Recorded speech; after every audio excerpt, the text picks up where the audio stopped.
The day after we buried our parents, I arrived at my childhood home to find my suitcases abandoned in the pouring rain and the locks completely changed. When my younger sister finally opened the door, she smirked and told me she had already pawned my work laptop and locked our mother's ashes in the master bedroom. She thought she had won and that I was just going to walk away crying. She had no idea that I am a senior financial auditor, and the emergency credit card she was currently using to fund her luxury lifestyle was entirely in my name. Before I continue this story, let me know where you are watching from in the comments below. Hit like and subscribe if you have ever had a toxic sibling try to take advantage of your grief. My name is Abigail. I am 35 years old, and yesterday was the hardest day of my life. Standing in the cemetery watching two caskets being lowered into the ground side by side takes a toll on your soul that you cannot prepare for. Our parents had passed away suddenly in a tragic car accident, just days apart in the hospital. I had spent the last week organizing the joint funeral, dealing with the hospital billing departments, and trying to keep my family from completely falling apart. I was physically hollowed out and emotionally running on fumes. All I wanted was to go back to the house we grew up in, take a hot shower, and sleep for a solid 24 hours. The drive back to the house in the upscale suburbs of Chicago was a blur of relentless freezing rain. My windshield wipers fought a losing battle against the downpour, matching the dull throbbing ache in my temples.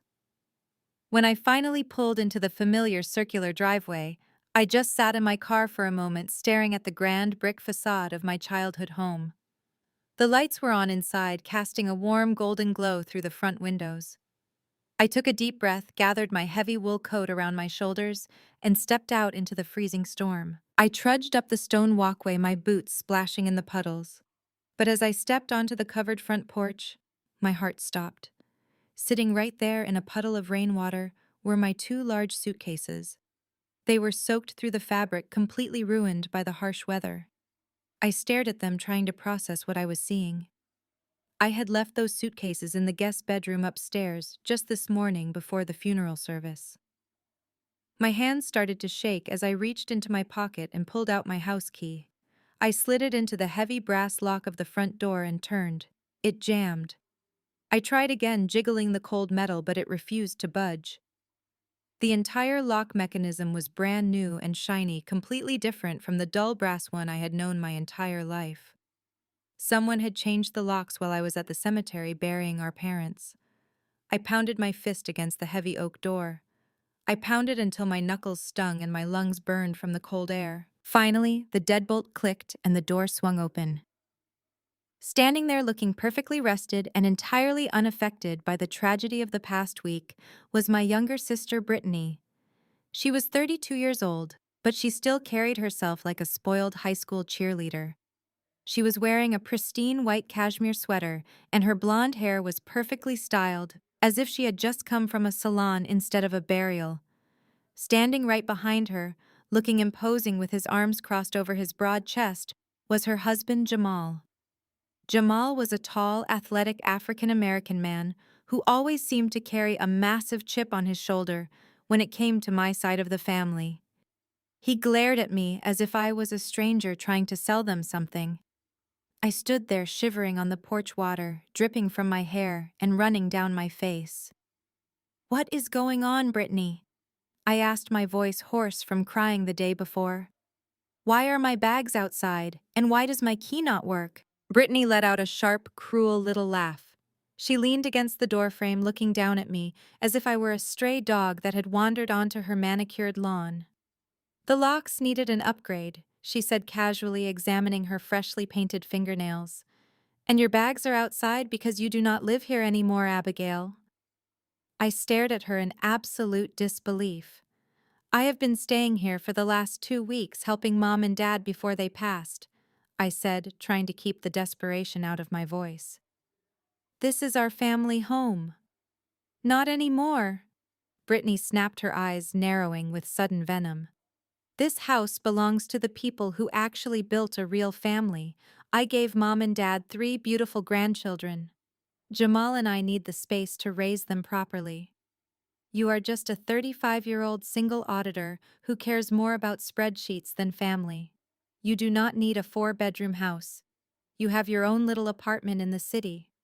Go back to it. I felt a cold knot form in my stomach. The sheer audacity of her statement was staggering. Our parents had not even been in the ground for 24 hours, and she was already staking a claim on the property. We have not even had the reading of the will yet, Brittany, I said, my tone hardening. You cannot just lock me out. Jamal took a heavy step forward, his massive frame effectively blocking the entire doorway. Actually, we can, he said, his voice deep and threatening. We have already spoken to a lawyer. As the parents of the only grandchildren, Brittany has undeniable rights to the primary residence. You need to leave, Abigail. You are trespassing on private property right now, and I really do not want to have to call the police on my sister-in-law so soon after a funeral. The threat hung heavily in the cold, damp air. I looked from Jamal back to my sister. The smug satisfaction on her face was sickening. She was the golden child who could do no wrong, who had always used her children as leverage to get whatever she wanted from our parents, and now she was using them to steal my childhood home.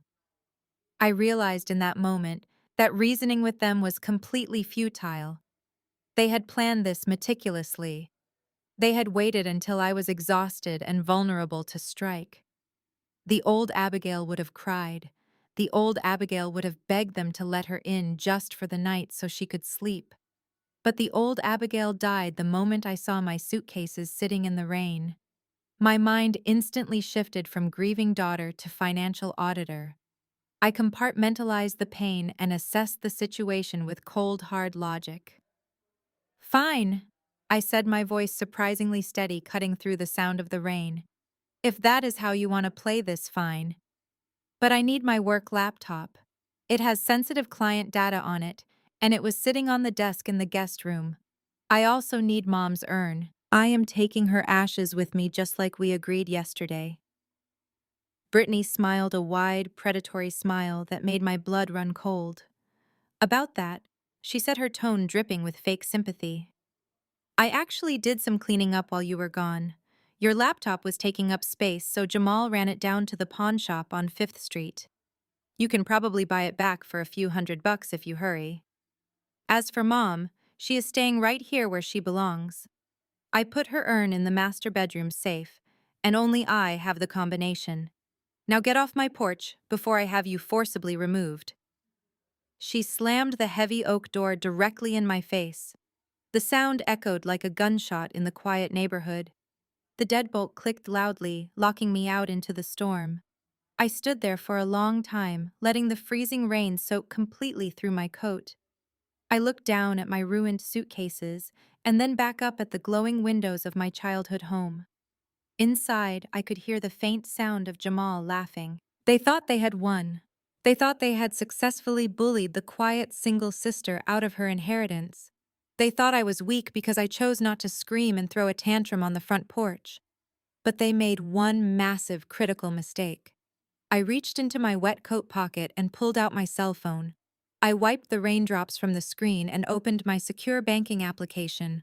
For the last month, while our parents were in the hospital, Brittany had been complaining incessantly about how tight money was.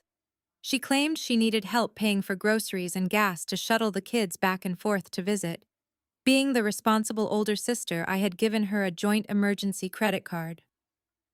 What Brittany did not know, or perhaps simply forgot in her overwhelming greed, was that the account was entirely in my name. I was the primary cardholder, and I monitored every single transaction. Over the past 72 hours, she had used that card to buy a designer morning dress, catered food for her friends, and a massive down payment on a luxury vacation to the Bahamas. I stared at the screen, watching the pending balances. I knew from her social media that she and Jamal were planning to go to a high-end steakhouse tonight to celebrate their new wealth while kicking me out into the rain. A slow, cold smile spread across my face. I did not need to bang on the door. I did not need to call the police to throw a fit.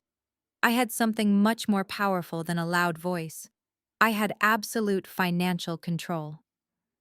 With 2 quick taps on the glowing screen, I navigated to the security settings. I found the emergency freeze option and pressed confirm. The screen flashed green, notifying me that the card was instantly deactivated. Any future transactions would be declined immediately. I picked up the handles of my soaking wet suitcases, turning my back on the grand brick house. I walked down the driveway to my car, loading the heavy bags into the trunk. I climbed into the driver's seat, turning the heat on full blast to stop my shivering. As I put the car in drive and pulled away from the curb, I glanced at my phone sitting in the cup holder. I knew that in just a few hours, Brittany and Jamal were going to try and pay their massive bill at that steakhouse. I knew the waiter was going to return to their table in front of all their friends and tell them their card had been declined. They wanted a war over the family assets. They had absolutely no idea who they were dealing with. The drive to the nearest motel was a blur of neon signs and rain-slicked roads. I found a budget inn just off the interstate, a place that looked like it had not been updated since the 1990s. The receptionist eyed my soaked coat and ruined suitcases with a mixture of pity and suspicion as I handed over my personal debit card. The room smelled like stale smoke and industrial cleaner, but it had a heavy lock on the door and a hot shower. That was all I needed right now. I peeled off my wet clothes, letting them fall into a heavy pile on the worn carpet. Standing under the scalding water, I let the exhaustion wash over me. For the first time since the hospital called about the car accident, I allowed myself to cry. Not for the house, not for the luggage, but for the sheer cruelty of it all. I mourned the parents who were gone, and I mourned the sister I realized I never really had. By the time I stepped out of the shower and wrapped myself in a thin, scratchy towel, the tears had completely stopped. The sorrow was gone, replaced by a cold, highly calculated anger. As I sat on the edge of the sagging mattress drying my hair, my phone lit up on the nightstand. It vibrated once, then twice, then began an incessant angry buzzing that danced it across the cheap laminate table. I picked it up and saw 23 unread messages, all from Brittany. I swiped open the screen, and the sheer venom of her words practically jumped off the glass. "You absolute psycho," she wrote in the first message. "Turn the card back on right now. We are at Capitol Grill with the Henderson family." The waiter just cut up the card in front of everyone. "You humiliated me. Turn it back on, Abigail, or you are going to regret it." I could picture the scene perfectly. Brittany in her designer morning clothes, Jamal playing the role of the wealthy new patriarch. They were probably ordering the most expensive tomahawk steaks and bottles of reserve wine to impress their affluent friends, boasting about their new inheritance. And then came the quiet, apologetic whisper of the waiter holding the little black leather folder telling them the transaction was declined. The embarrassment must have been suffocating for a woman whose entire identity revolved around projecting immense wealth and flawless status. To be exposed as broke in front of her country club friends was her ultimate nightmare. I did not reply. I sat there in the dim light of the motel room, watching the typing bubble appear and disappear on the screen as she frantically composed her next threat. "You owe us this money, Abigail," her next text read. "You stole my childhood by being the perfect little straight-A student, and now you are trying to steal my future." Jamal is furious. "You better fix this before he decides to handle it himself." The audacity was almost laughable. She had just locked me out of my own home in the freezing rain on the day of our parents' funeral, and yet she was casting herself as the ultimate victim. Her text shifted rapidly from furious demands to outright extortion. "If you do not wire $5,000 to my account in the next 10 minutes, I am going to make sure you never step foot in that house again. I will burn your things. I will throw Mom's urn into the lake." I watched the messages scroll by my auditor brain, cataloging every threat, every admission of financial extortion. It was a goldmine of evidence. Still, I remained silent. Silence is a weapon that narcissists simply do not know how to fight against. When they do not get a reaction, they escalate until they make a fatal mistake. I thought about Jamal for a moment. He had always resented my financial independence. He jumped from one failed business venture to another, always relying on my parents to bail him out. He saw my parents' estate as his ultimate lottery ticket, and he clearly viewed me as the only obstacle standing in his way. He thought he could use his physical intimidation and Brittany's manipulative tears to steamroller me into submission. 10 minutes later, the texts abruptly stopped. The silence in the room was deafening, broken only by the hum of the ancient mini-fridge in the corner. I knew the quiet would not last. Sure enough, my phone began to ring. It was an unknown number with a local area code. I let it go straight to voicemail. A minute later, the notification popped up. I pressed play, holding the speaker close to my ear. "Ms. Abigail, this is Officer Miller with the County Police Department," the voice on the recording said, stern and authoritative. "I am calling regarding a domestic disturbance at your family residence. We received a frantic call from your sister and brother-in-law stating that you have been harassing them, threatening their children, and acting in a highly erratic manner. They claim you attempted to force your way into the home earlier tonight and are now stalking them financially. We need you to return to the property immediately to give your statement. If you do not comply, we will be forced to issue a warrant for your arrest based on their allegations. Please call dispatch the moment you get this message." The recording ended with a sharp click. I lowered the phone, staring at the peeling wallpaper across the room. The sheer scale of their manipulation was breathtaking. They were not just angry about the declined credit card at the steakhouse. This was a highly calculated legal maneuver. Brittany and Jamal knew that probate court was going to be an absolute battlefield. If they could establish a documented police record of me being hostile, unstable, and dangerous, it would give them massive leverage. They could file for a permanent restraining order.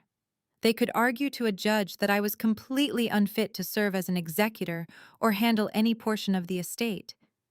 They were actively weaponizing the local police department to build a fake paper trail that would justify them locking me out and seizing total control of the family assets. It was a classic smear campaign designed to put me entirely on the defensive. Most people would panic. Most people would call the police department back, sobbing, trying desperately to explain that it was all a lie and that they were the actual victim. They would rush back to the house screaming and crying, playing right into the trap. But I am not most people. I am an auditor. I deal with hostile takeovers, corporate fraud, and desperate people trying to hide their tracks every single day. I methodically packed the few dry clothes I had left into a plastic laundry bag. I pulled my damp wool coat back on, buttoning it up securely against the chill. I checked my reflection in the smudged bathroom mirror. My eyes were slightly red from the shower, but my expression was absolute stone. I looked like a woman who had absolutely nothing left to lose and everything to gain.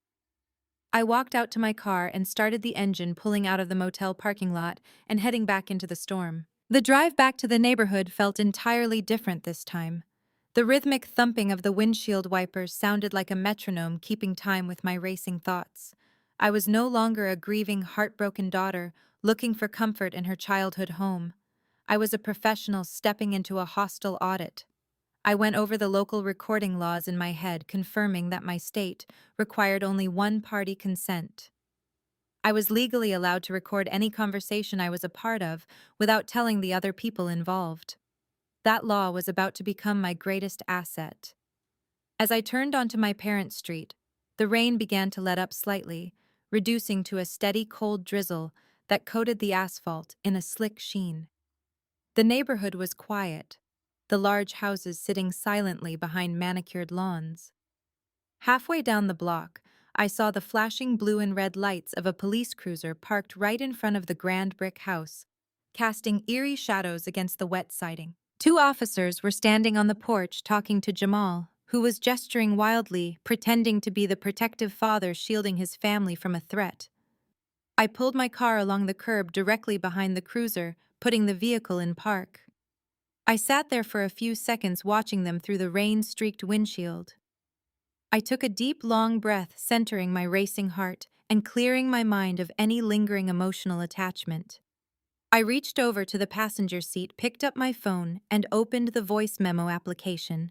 I hit the red record button, locking the screen to keep it running in the background.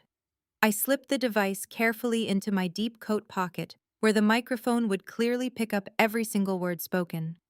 Then I opened the car door and stepped out into the night, ready to face whatever trap they had set for me. The cold rain bit into my cheeks as I walked up the driveway toward the flashing red and blue lights of the police cruiser. The heavy thud of my boots on the wet asphalt seemed to announce my arrival, but Jamal was already pointing a thick finger in my direction. "That is her officer," he said, his voice loud enough to carry over the sound of the storm. "That is the woman who has been terrorizing my wife all night." I kept my posture completely straight and my hands visible, avoiding any sudden movements. As I stepped into the harsh glare of the porch light, I saw Brittany huddled behind Jamal, holding a crumpled tissue to her face. She was performing a masterclass in manipulation, her shoulders shaking with fabricated sobs. Officer Miller, a stern-looking man with a tightly clipped mustache, stepped forward and raised his hand, signaling me to stop at the bottom of the porch stairs. "Ma'am, I need to see some identification," he said, his tone clipped and strictly professional. I reached slowly into my coat pocket, pulling out my driver's license and handing it over. He shined a small flashlight on the card, verifying my name before looking back up at me. "Ms. Abigail, we received a very disturbing call from your sister. She claims you have been engaging in erratic and threatening behavior. She stated you attempted to force your way into this residence earlier this evening, and that you have been financially stalking her by shutting off her access to funds meant to feed her children." I listened to the litany of absurd accusations without letting a single muscle in my face twitch. I knew the microphone in my pocket was capturing every single word of their slander. "Officer Miller," I replied, my voice calm and perfectly modulated. "My parents passed away a few days ago. We buried them this morning. This is my childhood home where I have been staying for the past 2 weeks to handle their end-of-life care. When I returned from the cemetery, my sister had changed the locks and thrown my luggage into the rain. As for the finances, the credit card she is referring to is entirely in my name. It is my personal account. I froze it because she was using it to pay for a luxury dinner at a steakhouse." Officer Miller frowned clearly, not expecting such a rational and composed response. He glanced back at Brittany, who suddenly wailed louder, clinging to Jamal's arm. "She is lying, officer," Brittany cried out, stepping out from behind her husband. "She has always been jealous of me and my family. My father wanted me to have this house. He knew she would try to take it from us. He knew she was unstable. That is why he made sure I was in charge." Before I could ask what she was talking about, Brittany reached into her expensive leather handbag and pulled out a folded piece of thick legal paper. She handed it to the second officer standing near the door, who quickly passed it to Officer Miller. I watched carefully as the officer unfolded the document and scanned the text. "What is that?" I asked, keeping my voice perfectly steady.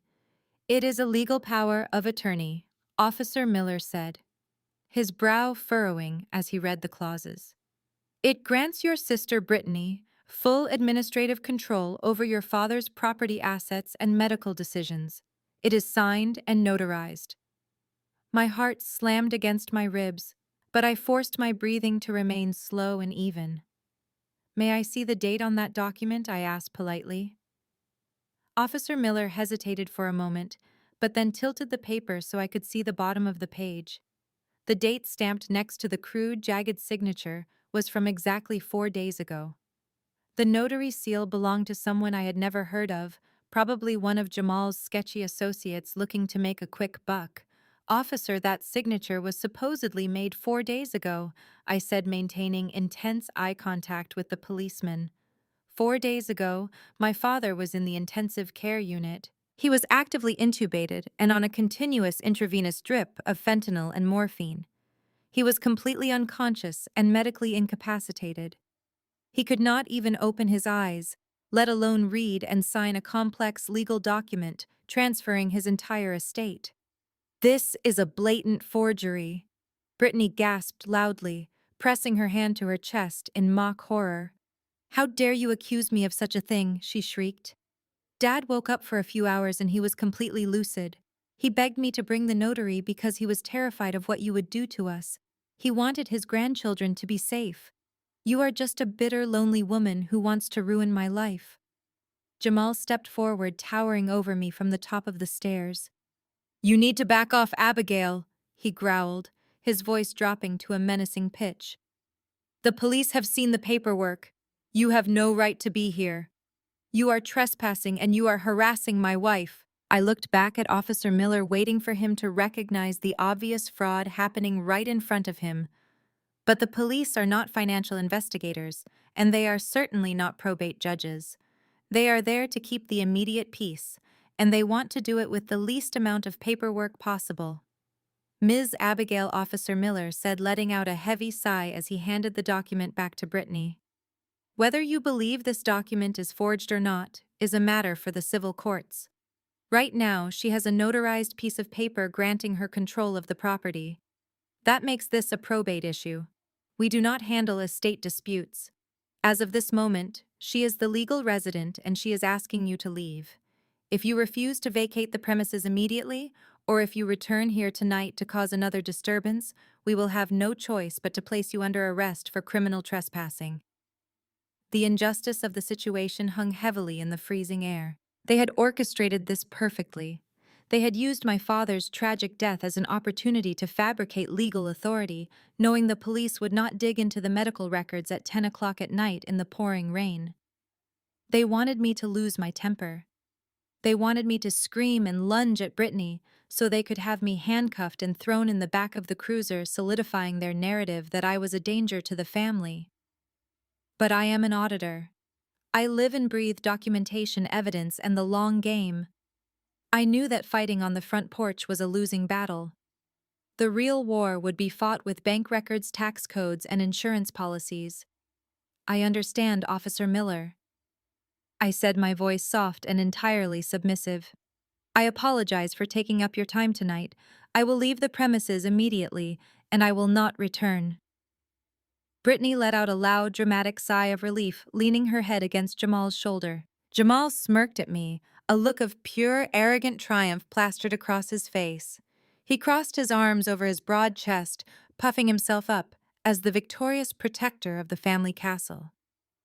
And that was when I saw it. As Jamal crossed his arms, the sleeve of his heavy jacket pulled back just a few inches. Catching the harsh glare of the police cruiser's flashing lights was a thick band of polished gold and stainless steel wrapped securely around his left wrist. I recognized the distinctive black dial and the 3 subdials instantly. It was a vintage Rolex Daytona. My father's vintage Rolex Daytona. My father had bought that watch 30 years ago after closing his very first successful business deal. It was his absolute pride and joy. He rarely even wore it, keeping it safely stored in a velvet box in his study. Because of its incredible rarity and current market value of over $50,000, I had personally helped him place it into a highly specific separate trust just 6 months ago. It was not part of the general estate. It was a separate legal entity, and it carried a massive specialized insurance policy that explicitly forbade anyone other than the trust beneficiary from wearing or possessing it. Jamal had stolen it. He had raided my father's study before the funeral and strapped $50,000 of heavily insured trust property to his own wrist like a cheap trophy. He was standing right in front of 2 police officers wearing stolen goods. My auditor brain instantly categorized the violation: grand larceny, insurance fraud, misappropriation of trust assets. If the insurance company found out the watch was being worn in the rain by an unauthorized individual, they would void the policy and launch a federal fraud investigation. Jamal had just handed me the very weapon I needed to destroy him. I did not gasp. I did not point it out to the officers. I kept my expression completely blank, masking the surge of adrenaline coursing through my veins. "Thank you again, officers, for your hard work tonight," I said, offering them a polite, practiced smile. I turned to look directly at Jamal, locking my eyes onto his. I made sure my voice was loud and clear for the hidden microphone recording in my pocket. "Good night, Jamal. It is exactly 10:45 on a Tuesday night. I hope you take good care of everything that belongs to this family." Jamal sneered at me, clearly missing the underlying threat in my words. "Get off my property, Abigail," he spat, turning his back on me to usher his fake, crying wife back into the warmth of my house. I turned around and walked back down the wet driveway toward my car. The rain was still falling, but I hardly felt the cold anymore. I had the recording of their police statement. I had the timeline of the forged document. And I had the exact time date and location of Jamal committing grand larceny. As I slid into the driver's seat and put the car in gear, a genuine smile finally touched my lips. They had won the battle for the porch, but they had absolutely no idea they had just lost the entire war. The drive back to the motel was a quiet one. The rain had finally stopped, leaving the roads slick and reflective under the harsh yellow streetlights. My heart rate slowly returned to normal as the adrenaline from the police confrontation faded away. I had secured the evidence I needed, but the reality of the night was still heavy. I parked my car in the dimly lit lot of the cheap motel and carried myself back up to my second-floor room. The space was just as depressing as I had left it. The damp towels were still piled on the floor, and the faint smell of bleach lingered in the air. I took off my damp coat and hung it over the back of a plastic chair. I sat on the edge of the uncomfortable mattress and reached into my pocket to pull out my phone. I needed to plug it into the charger before the battery died completely. As soon as the screen lit up, a continuous stream of notifications began pouring in. My phone vibrated so intensely, it felt like a living thing in my hand. It was not just text messages anymore. It was alerts from Facebook, Instagram, and every other social media platform I had an account on. The little red notification bubbles showed numbers in the dozens and then quickly climbed into the hundreds. A cold sense of dread washed over me. I tapped the screen and opened the first notification. It was a link to a video Brittany had posted publicly just 20 minutes after I left the house. The caption read, "A warning about toxic family members, please share." I clicked the play button and the video filled my screen. Brittany was sitting on the expensive leather sofa in my parents' living room. She had strategically positioned herself so the grand fireplace and the family portraits were clearly visible in the background. She was wearing one of our mother's oversized knit sweaters, a garment she would never normally be caught dead in. Her makeup was expertly smudged to look as though she had been crying for hours. She looked directly into the camera and took a deep, trembling breath before speaking. "Hi, everyone." Brittany began, her voice cracking perfectly on cue. "I did not want to make this video, but I feel like I have no choice left. My family is going through an unimaginable tragedy. As most of you know, we just buried my beautiful parents this morning. I am completely heartbroken, and I am just trying to hold my family together for my children." She paused, wiping a fake tear from her cheek. "But the grief is not the hardest part right now. The hardest part is what my older sister Abigail is doing to us."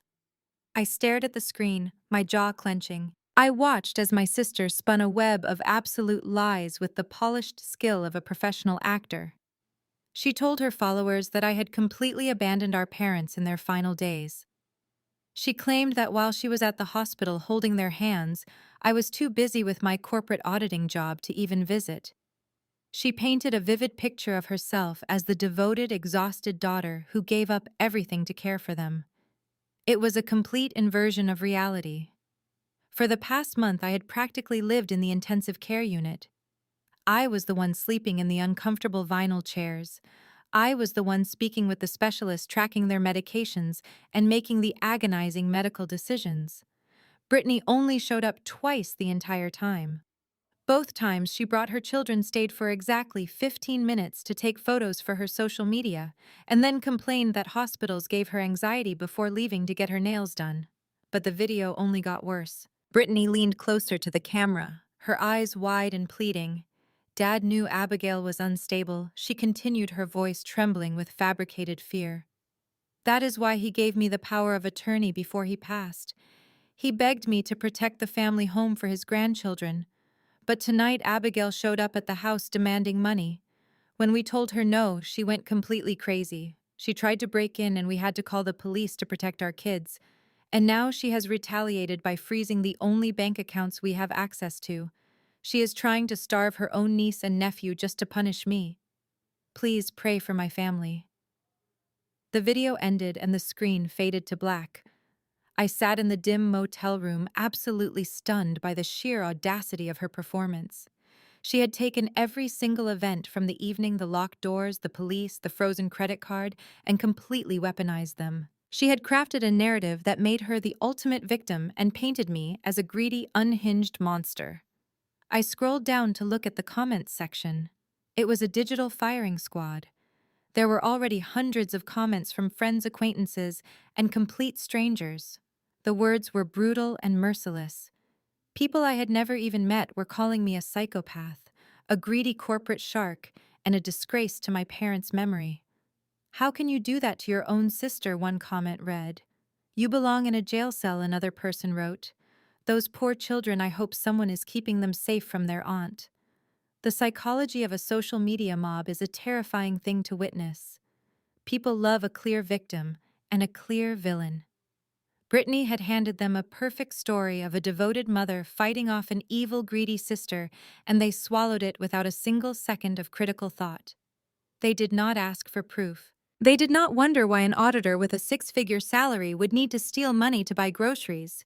They just wanted to feel righteous anger on behalf of a crying blonde woman in an oversized sweater. I kept scrolling, my chest tightening as the comments shifted from strangers to people I actually knew. High school classmates I had not spoken to in over a decade were chiming in to express their disgust. Neighbors who had known my family for 20 years were offering to set up a crowdfunding campaign for Brittany. It was sickening. They were weaponizing my parents' death to solicit donations. But the ultimate betrayal came when I opened my personal notification feed. The video was not just staying on Brittany's page. It was spreading rapidly through our extended family. I watched in real time as my notifications piled up.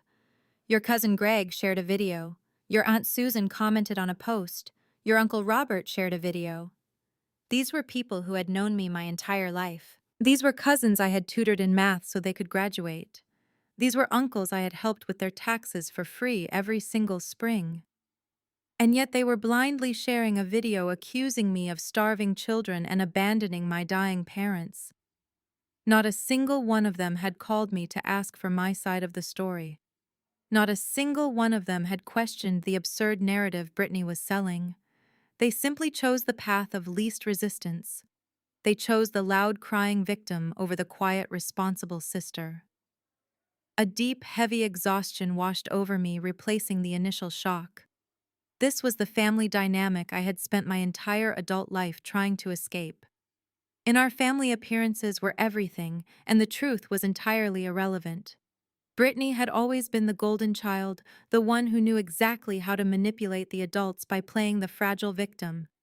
I was the scapegoat, the one expected to quietly fix all the problems without ever complaining or asking for recognition. Now the ultimate problem had arrived, and they were falling right back into their designated roles.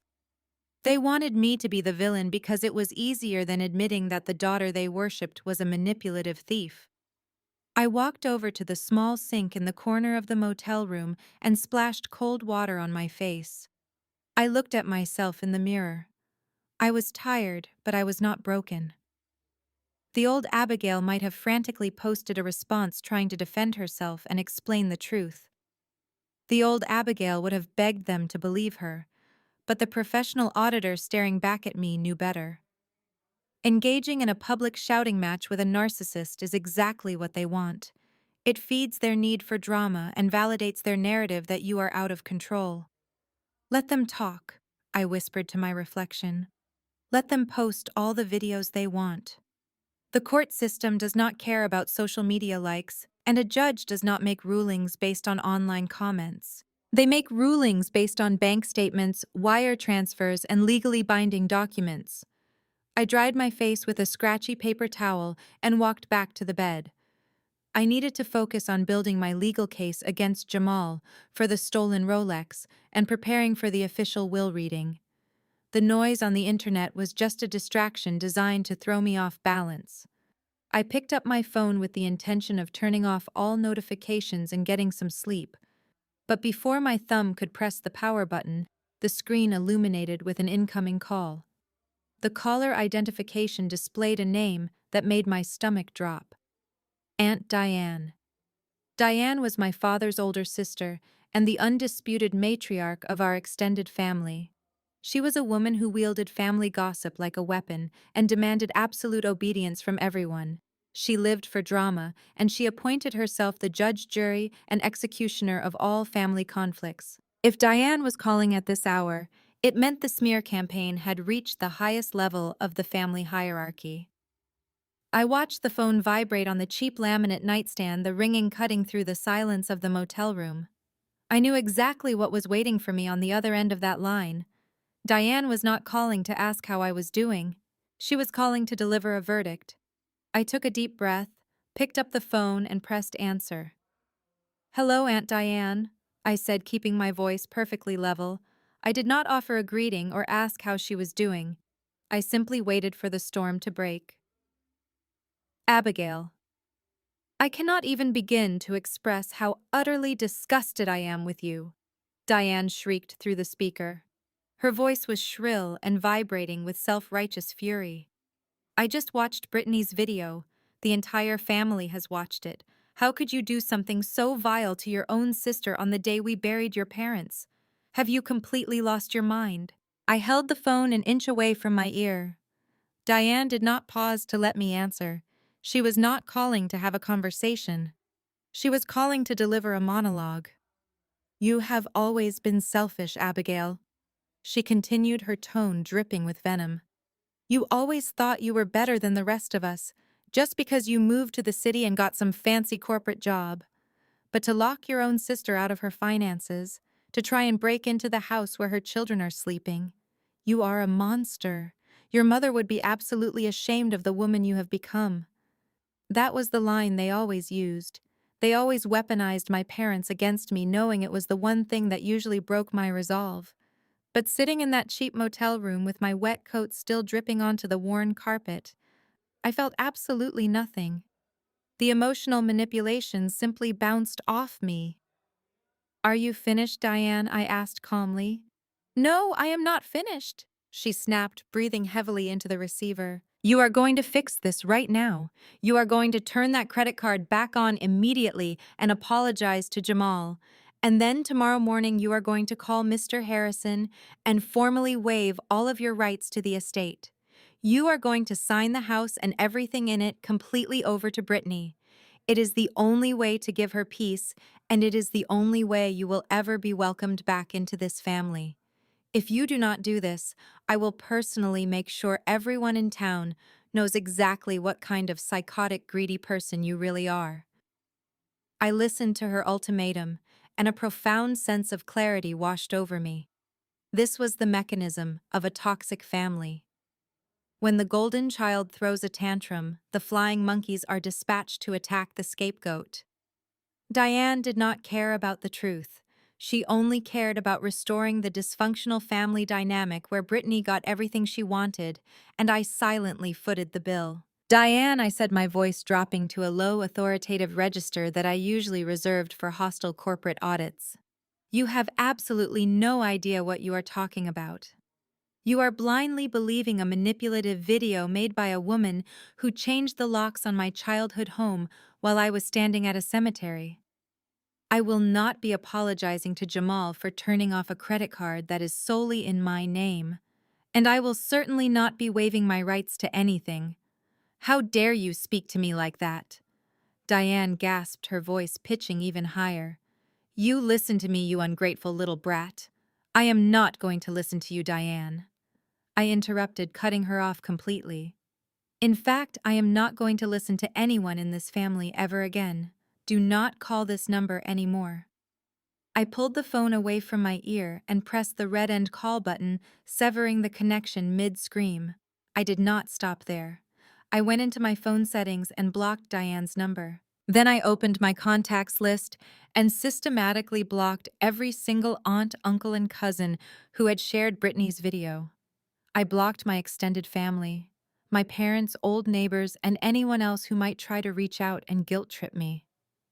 I severed the digital ties one by one until my phone was finally quiet. The isolation was sudden and complete, but it did not feel like a punishment. It felt like absolute freedom. I tossed the phone onto the bed and walked over to my work bag. I pulled out my heavy company-issued laptop and set it on the small laminate desk in the corner of the room. I plugged it into the wall outlet and powered it on. The bright glow of the screen illuminated the dark room, casting sharp shadows against the peeling wallpaper. I connected to my secure corporate virtual private network and entered my complex series of passwords. I was done dealing with the emotional circus. It was time to deal with the cold, hard math. I navigated deep into my encrypted personal storage drive and opened a master folder labeled Horizon Trust. Inside were dozens of digitized legal contracts, bank statements, and property deeds. I clicked on the oldest file, a comprehensive financial audit I had personally conducted exactly 3 years ago. Looking at the numbers on the screen brought back the memory of the worst financial crisis my parents had ever faced. 3 years ago, my father's local supply business had quietly collapsed.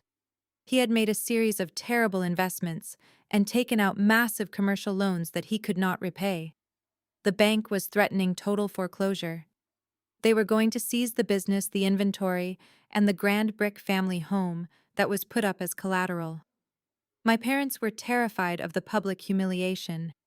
They could not bear the thought of their country club friends finding out they were completely bankrupt. Brittany was completely useless during that time. She was busy planning her expensive wedding to Jamal and demanding my parents pay for a lavish destination honeymoon. When my father tearfully confessed the financial ruin to us, Brittany threw a massive tantrum screaming that they were ruining her special day before storming out. She refused to help and she refused to lower her wedding budget. So I stepped in. Using my connections in the financial sector and every single penny of my own life savings, I orchestrated a silent buyout. I created a private limited liability company called Horizon Trust. Through that company, I legally purchased the deed to the family home and the underlying profitable assets of my father's business. I paid off the immediate threats and restructured the remaining debt. But I did not erase the debt entirely. I deliberately left the massive commercial mortgages and the crippling back taxes legally attached to my parents' original estate name. I allowed my parents to continue living in the house rent-free for the rest of their lives, maintaining their wealthy facade for the neighbors. But on paper, the estate was nothing but a hollow shell holding over $2.5 million in toxic liabilities. My company owned the actual land and the liquid assets. The estate owned the debt. My parents had signed all the legal transfer documents in Mr. Harrison's office. Brittany never knew because she was too busy sipping champagne in Cabo San Lucas on my parents' dwindling dime. She spent the last 3 years believing she was the heir to a massive fortune, completely unaware that the fortune had evaporated and been quietly replaced by my corporate safety net. I scrolled through the finalized documents, verifying every signature and every notary stamp. The legal trap was bulletproof. By forcing me out of the house and presenting that forged power of attorney to the police, Brittany was aggressively fighting to claim ownership of a financial black hole. She thought she was stealing a mansion. In reality, she was chaining herself to millions of dollars of inescapable federal debt. I closed the encrypted folder and leaned back in the creaky plastic desk chair. A heavy sense of satisfaction settled in my chest. Tomorrow was the official reading of the will with Mr. Harrison. I knew Brittany was going to walk into that conference room acting like a queen. I could not wait to watch the crown fall off her head. I glanced at the clock on the bottom corner of my screen. It was almost 2 in the morning. I knew I needed to get some sleep before facing the lawyers, but the adrenaline was still humming through my veins. I opened a web browser intending to check the local weather forecast for the morning. Out of pure habit, I opened a new tab and navigated to the community message board for my parents' upscale neighborhood. I wanted to see if Brittany's smear campaign video had breached the local town forums. I scrolled past complaints about trash collection and advertisements for landscaping services, but then my eyes caught a new post that had been uploaded just an hour ago. The bold red text of the advertisement made my blood run entirely cold. Massive estate liquidation. Everything must go. Cash only. Doors open at 8 a.m. sharp. Attached to the post was a gallery of poorly lit photos taken with a cell phone camera. I clicked on the first image and my stomach dropped. It was a photo of my mother's cherished antique piano sitting in the living room. The next photo was of my father's solid oak study desk.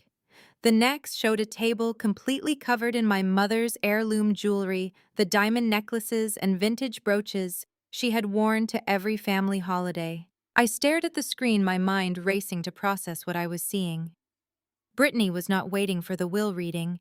She was not waiting for the probate courts to officially clear the assets. She was hosting an unlicensed illegal estate sale at my parents' house the very next morning. She and Jamal were planning to liquidate the entire contents of the home for untraceable cash before the lawyers even had a chance to inventory the property. My shock quickly morphed into a sharp, predatory focus. Selling assets before a probate judge officially executes a will is a massive legal violation. But selling heavily insured high-value items for undocumented cash is federal tax evasion. And since I had personally insured those specific antiques and jewelry pieces under a separate private policy, selling them without authorization was textbook insurance fraud. Brittany thought she was being clever. She thought she was securing a massive payday that I could never touch. But in her blind greed to turn my parents' memories into quick cash, she was handing me the exact ammunition I needed to destroy her completely. I looked at the address listed on the advertisement, confirming it was my childhood home. I looked at the start time, 8 o'clock in the morning. I closed the laptop and stood up from the desk. I did not need to sleep anymore. I walked over to my ruined suitcases and began pulling out the driest clothes I could find. I needed to be at that estate sale. I needed to watch my sister dig her own grave, and I needed to capture every single moment of it on camera. The sun had not even begun to rise when I finished getting ready in the dim light of the motel room. I chose a pair of faded black jeans and a plain gray hooded sweatshirt. I pulled my dark hair back into a tight ponytail and put on a generic black baseball cap. I added a pair of large dark sunglasses to cover my face. I looked nothing like the polished corporate auditor who had stood on the porch the night before. I looked like just another bargain hunter looking for a weekend deal. I left the damp room behind and walked out into the crisp morning air. The heavy rain from the night before had finally stopped, but the bitter cold remained.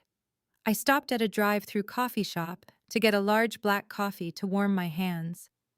The caffeine hit my empty stomach, but I did not feel hungry. I only felt a sharp, intense focus.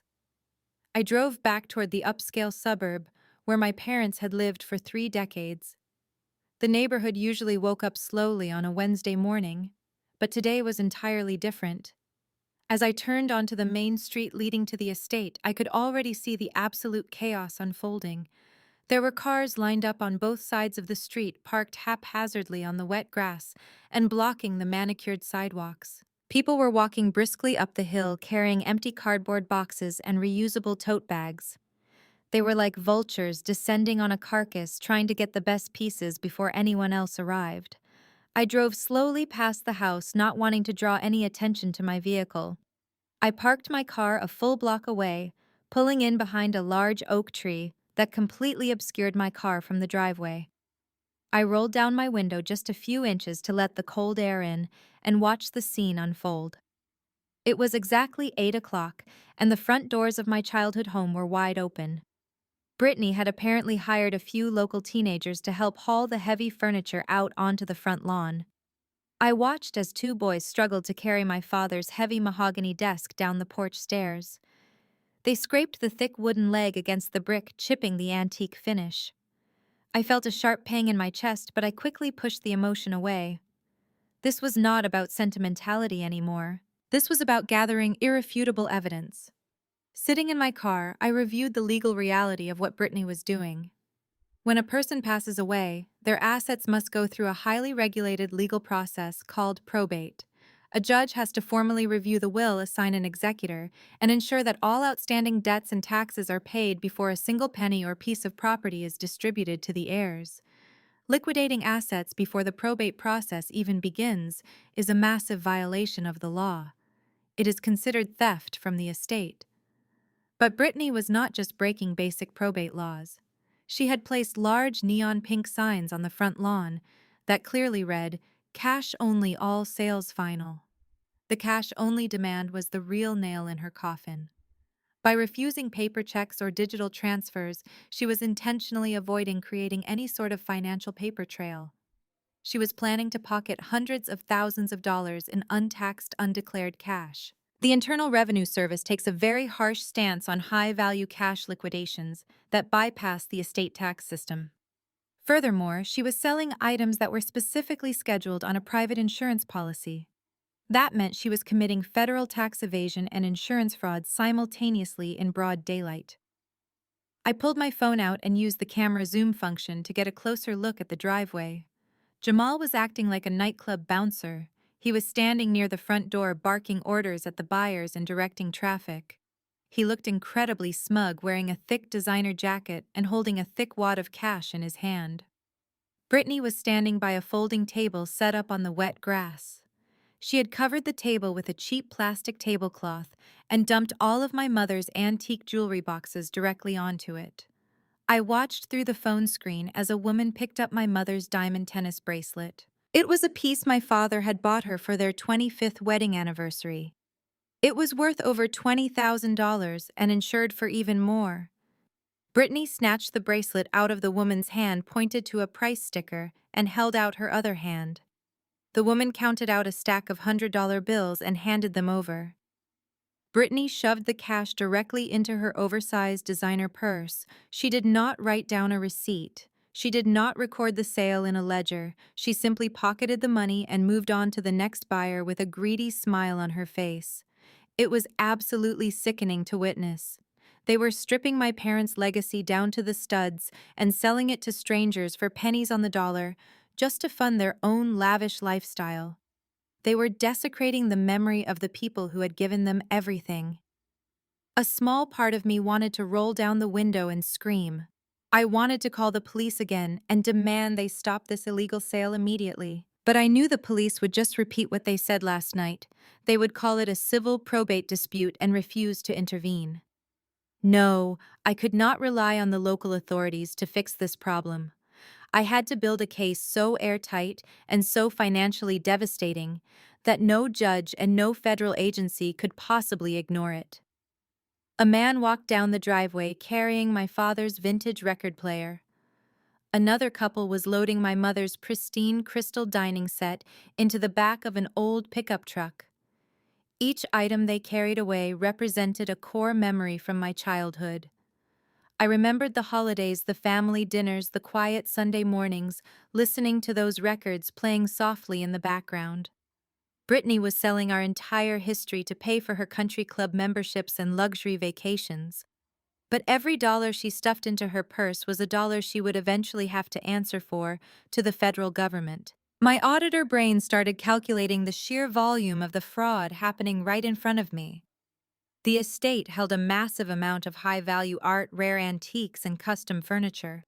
If Brittany managed to sell even half of it today, she would be walking away with an enormous sum of illegal cash. She thought she was outsmarting the system. She thought she was securing a massive payday that I could never touch because she had locked me out of the house. But she had no idea that the Horizon Trust owned the actual property rights to those items. By selling them, she was not just stealing from the estate, she was stealing directly from my corporate entity. I sat in the car for another 30 minutes, just watching and recording the madness from a distance. The zoom lens on my phone was good, but it was not good enough. From a block away, I could not clearly hear the conversations taking place at the tables. I could not capture the exact amounts of cash being handed over to Jamal and Brittany. I could not get clear shots of the specific items being sold from the insured trusts to prove they were gone. I realized that sitting safely in my car was not going to give me the definitive proof I needed to destroy them in court. I needed high-quality audio. I needed crystal-clear video of the transactions happening in real time. I needed to document the faces of the buyers and the exact moment Brittany accepted the illegal cash for the insured items. I needed to look my sister in the eye while she committed federal fraud. I lowered the phone and took a deep, steadying breath. I pulled the brim of my baseball cap down lower over my forehead and adjusted my dark sunglasses to make sure my face was completely hidden. I made sure the voice recording application on my phone was active and running quietly in the background. I slipped the device into the front pocket of my hooded sweatshirt, leaving the camera lens just barely peeking out over the dark fabric to capture the video footage. I opened the car door and stepped out into the cold morning air. I was not going to watch from the sidelines anymore. I joined the stream of strangers walking up the street carrying their empty bags.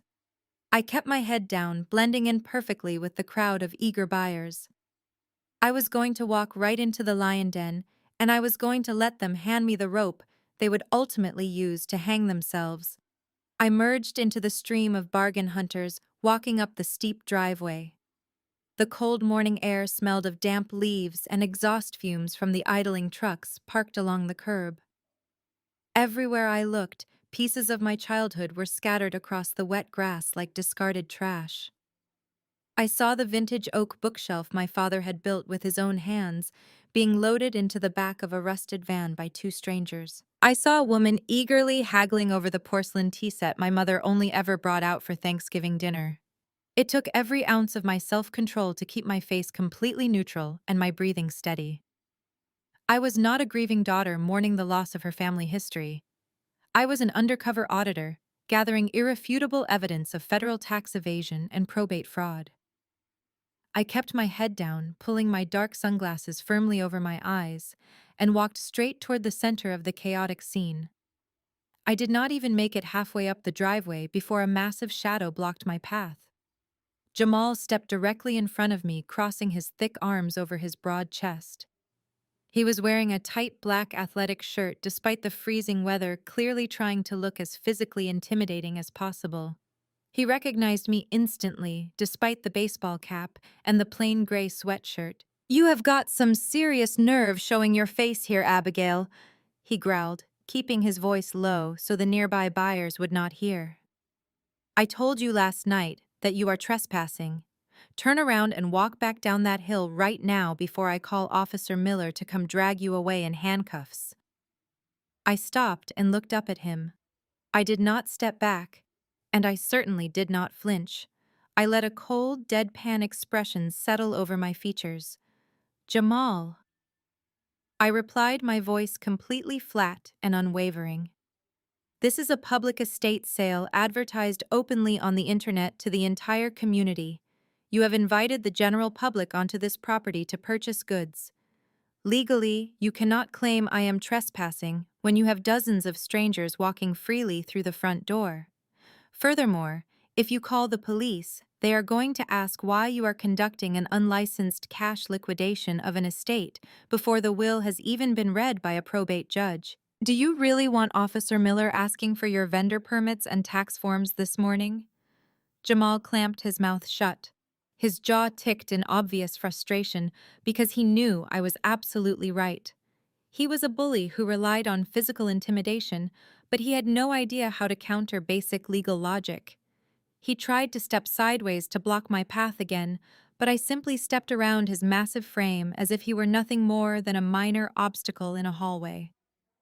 I left him standing there fuming silently and continued my march toward the front lawn. My target was sitting behind a plastic folding table set up near the edge of the front porch. Brittany was entirely in her element. She had a manic, greedy gleam in her eyes as she rapidly processed transactions. A line of people stood before her holding various silver platters, crystal vases, and framed oil paintings. I watched closely as she took a thick stack of $20 bills from an older gentleman, shoved the cash carelessly into her designer tote bag, and waved him away without a single word of thanks. She was moving so fast and was so consumed by the influx of untraceable money that she did not even look up to see who was standing in line. My gaze drifted past her folding table and landed on the covered porch. Sitting there, looking completely out of place next to a pile of old garden hoses and cardboard boxes, was my mother's antique mahogany upright piano. It was a beautiful instrument, crafted in the early 1900s, with intricate hand-carved floral patterns along the music rack. My mother had taught me how to play my very first scales on those slightly yellowed ivory keys. Slapped carelessly across the polished wood right above the brand name was a bright pink neon sticker that read $2,000 cash only. Seeing that ridiculous price tag felt like a physical blow to my stomach. That piano was a certified antique worth at least 10 times that amount. More importantly, I knew for a fact that the piano was specifically scheduled on the Private Horizon Trust insurance policy. Selling it to a stranger was a direct violation of the trust agreement. But Brittany did not care about the actual value or the legal ownership. She only cared about generating fast, untraceable cash to fund her lifestyle. I took a deep breath, ensuring my phone was still recording securely in the front pocket of my sweatshirt. I stepped directly up to the folding table, cutting right in front of a woman holding a heavy brass lamp. "Excuse me," I said loudly, my voice easily cutting through the ambient noise of the crowd. "I would like to purchase the piano on the porch." Brittany snapped her head up, ready to bark at whoever had just dared to interrupt her line of paying customers. When she saw it was me, the greedy smile vanished from her face instantly. It was immediately replaced by a mask of pure, unadulterated contempt. "What are you doing here?" she hissed, leaning far over the plastic table so the strangers around us could not hear her words. "Did Jamal not tell you to leave my property?" "Jamal is not the property owner," I replied, keeping my volume completely normal so the hidden microphone would pick up every single syllable. "I saw your advertisement online this morning. I see you are selling the antique mahogany piano. The neon tag clearly says $2,000. I am willing to pay the full asking price right now so the instrument can stay in our family." I reached into my back pocket and pulled out my leather-bound checkbook. I uncapped my pen and began writing out the current date and the exact monetary amount. It was a highly calculated, strategic move. I knew she was demanding cash to deliberately avoid creating a paper trail for the tax authorities. By offering a personal check, I was forcing her into a corner. She had to either accept a documented financial transaction that the Internal Revenue Service could easily track or publicly refuse a full price offer solely out of spite. Brittany stared at the checkbook as if I had just placed a live grenade on her folding table. Her face turned a blotchy, furious shade of red, contrasting sharply with her perfectly styled blonde hair.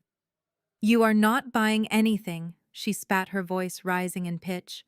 "This sale is strictly cash only, and it is certainly not for you." I finished signing my name with a flourish and tore the check neatly from the booklet. I held it out to her across the table. "It is $2,000, Brittany," I said calmly, "the exact amount you are asking for on the tag. The bank is already open so you can drive down and deposit it immediately. Why would you ever refuse a full price offer?" The people standing in line around us were beginning to watch the exchange with open curiosity. The woman holding the brass lamp shifted uncomfortably and took a noticeable step back. Brittany realized she suddenly had an audience, and her narcissistic need to assert absolute dominance completely took over her rational thought. She reached aggressively across the plastic table and snatched the check right out of my fingers. She held it up high in the air for a brief second before deliberately tearing it straight down the middle. She placed the two pieces together and tore them again, letting the shredded paper flutter down onto the wet grass at my feet like confetti. "Your money is completely worthless here, Abigail," she declared, her voice incredibly loud and shrill, echoing across the entire front yard. "I do not want your stupid check, and I do not want you anywhere near my property. You are never getting that piano. In fact, I would rather chop it up into firewood and burn it in the backyard than let you have a single splinter of it. Now get out of here before I have you thrown out into the street." The entire front lawn went dead silent. The bargain hunters stopped haggling over prices. The hired teenagers stopped moving the heavy furniture. Dozens of strangers turned their heads to stare in absolute shock at the blonde woman screaming hysterically about chopping up a beautiful antique piano. They all slowly turned their eyes to me, waiting for the inevitable explosion.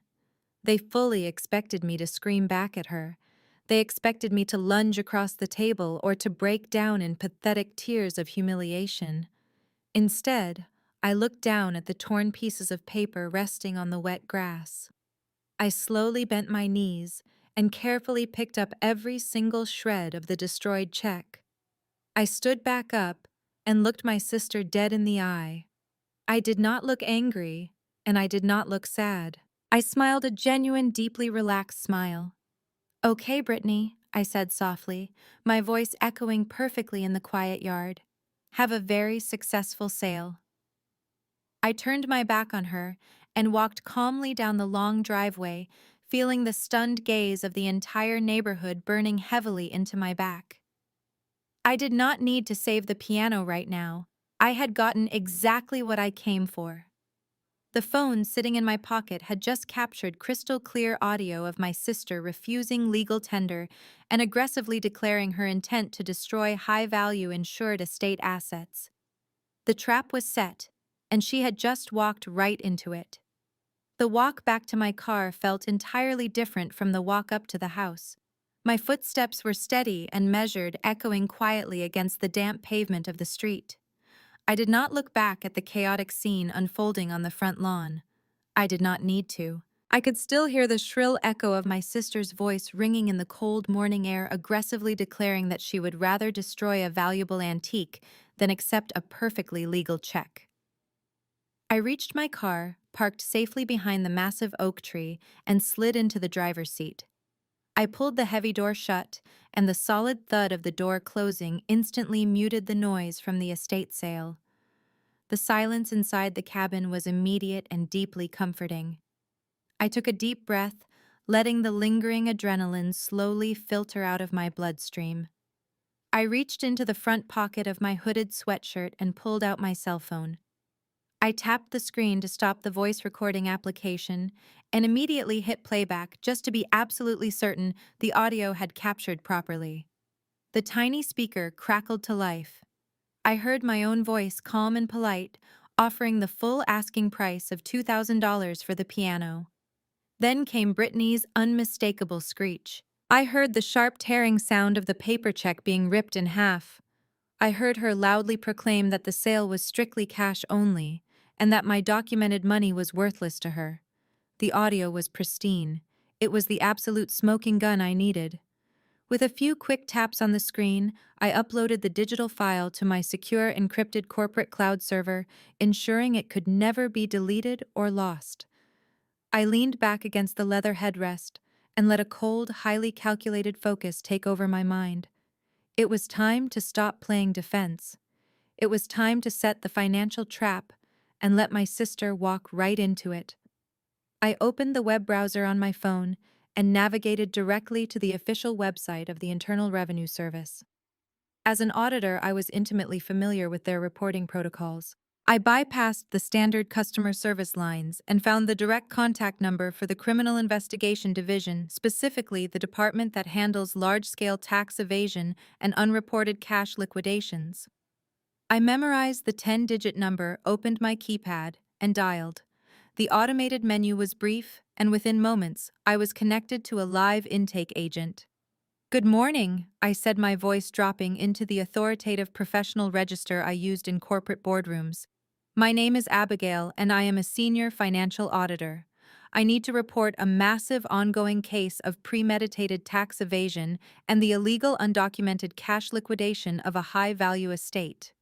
The agent on the other end of the line immediately stopped typing and gave me their full attention. I proceeded to lay out the exact parameters of the crime happening just one block away. I provided the exact street address of my parents' grand brick house. I explained that an unlicensed estate sale was currently underway involving the mass sell-off of high-end antiques, fine art, and heirloom jewelry.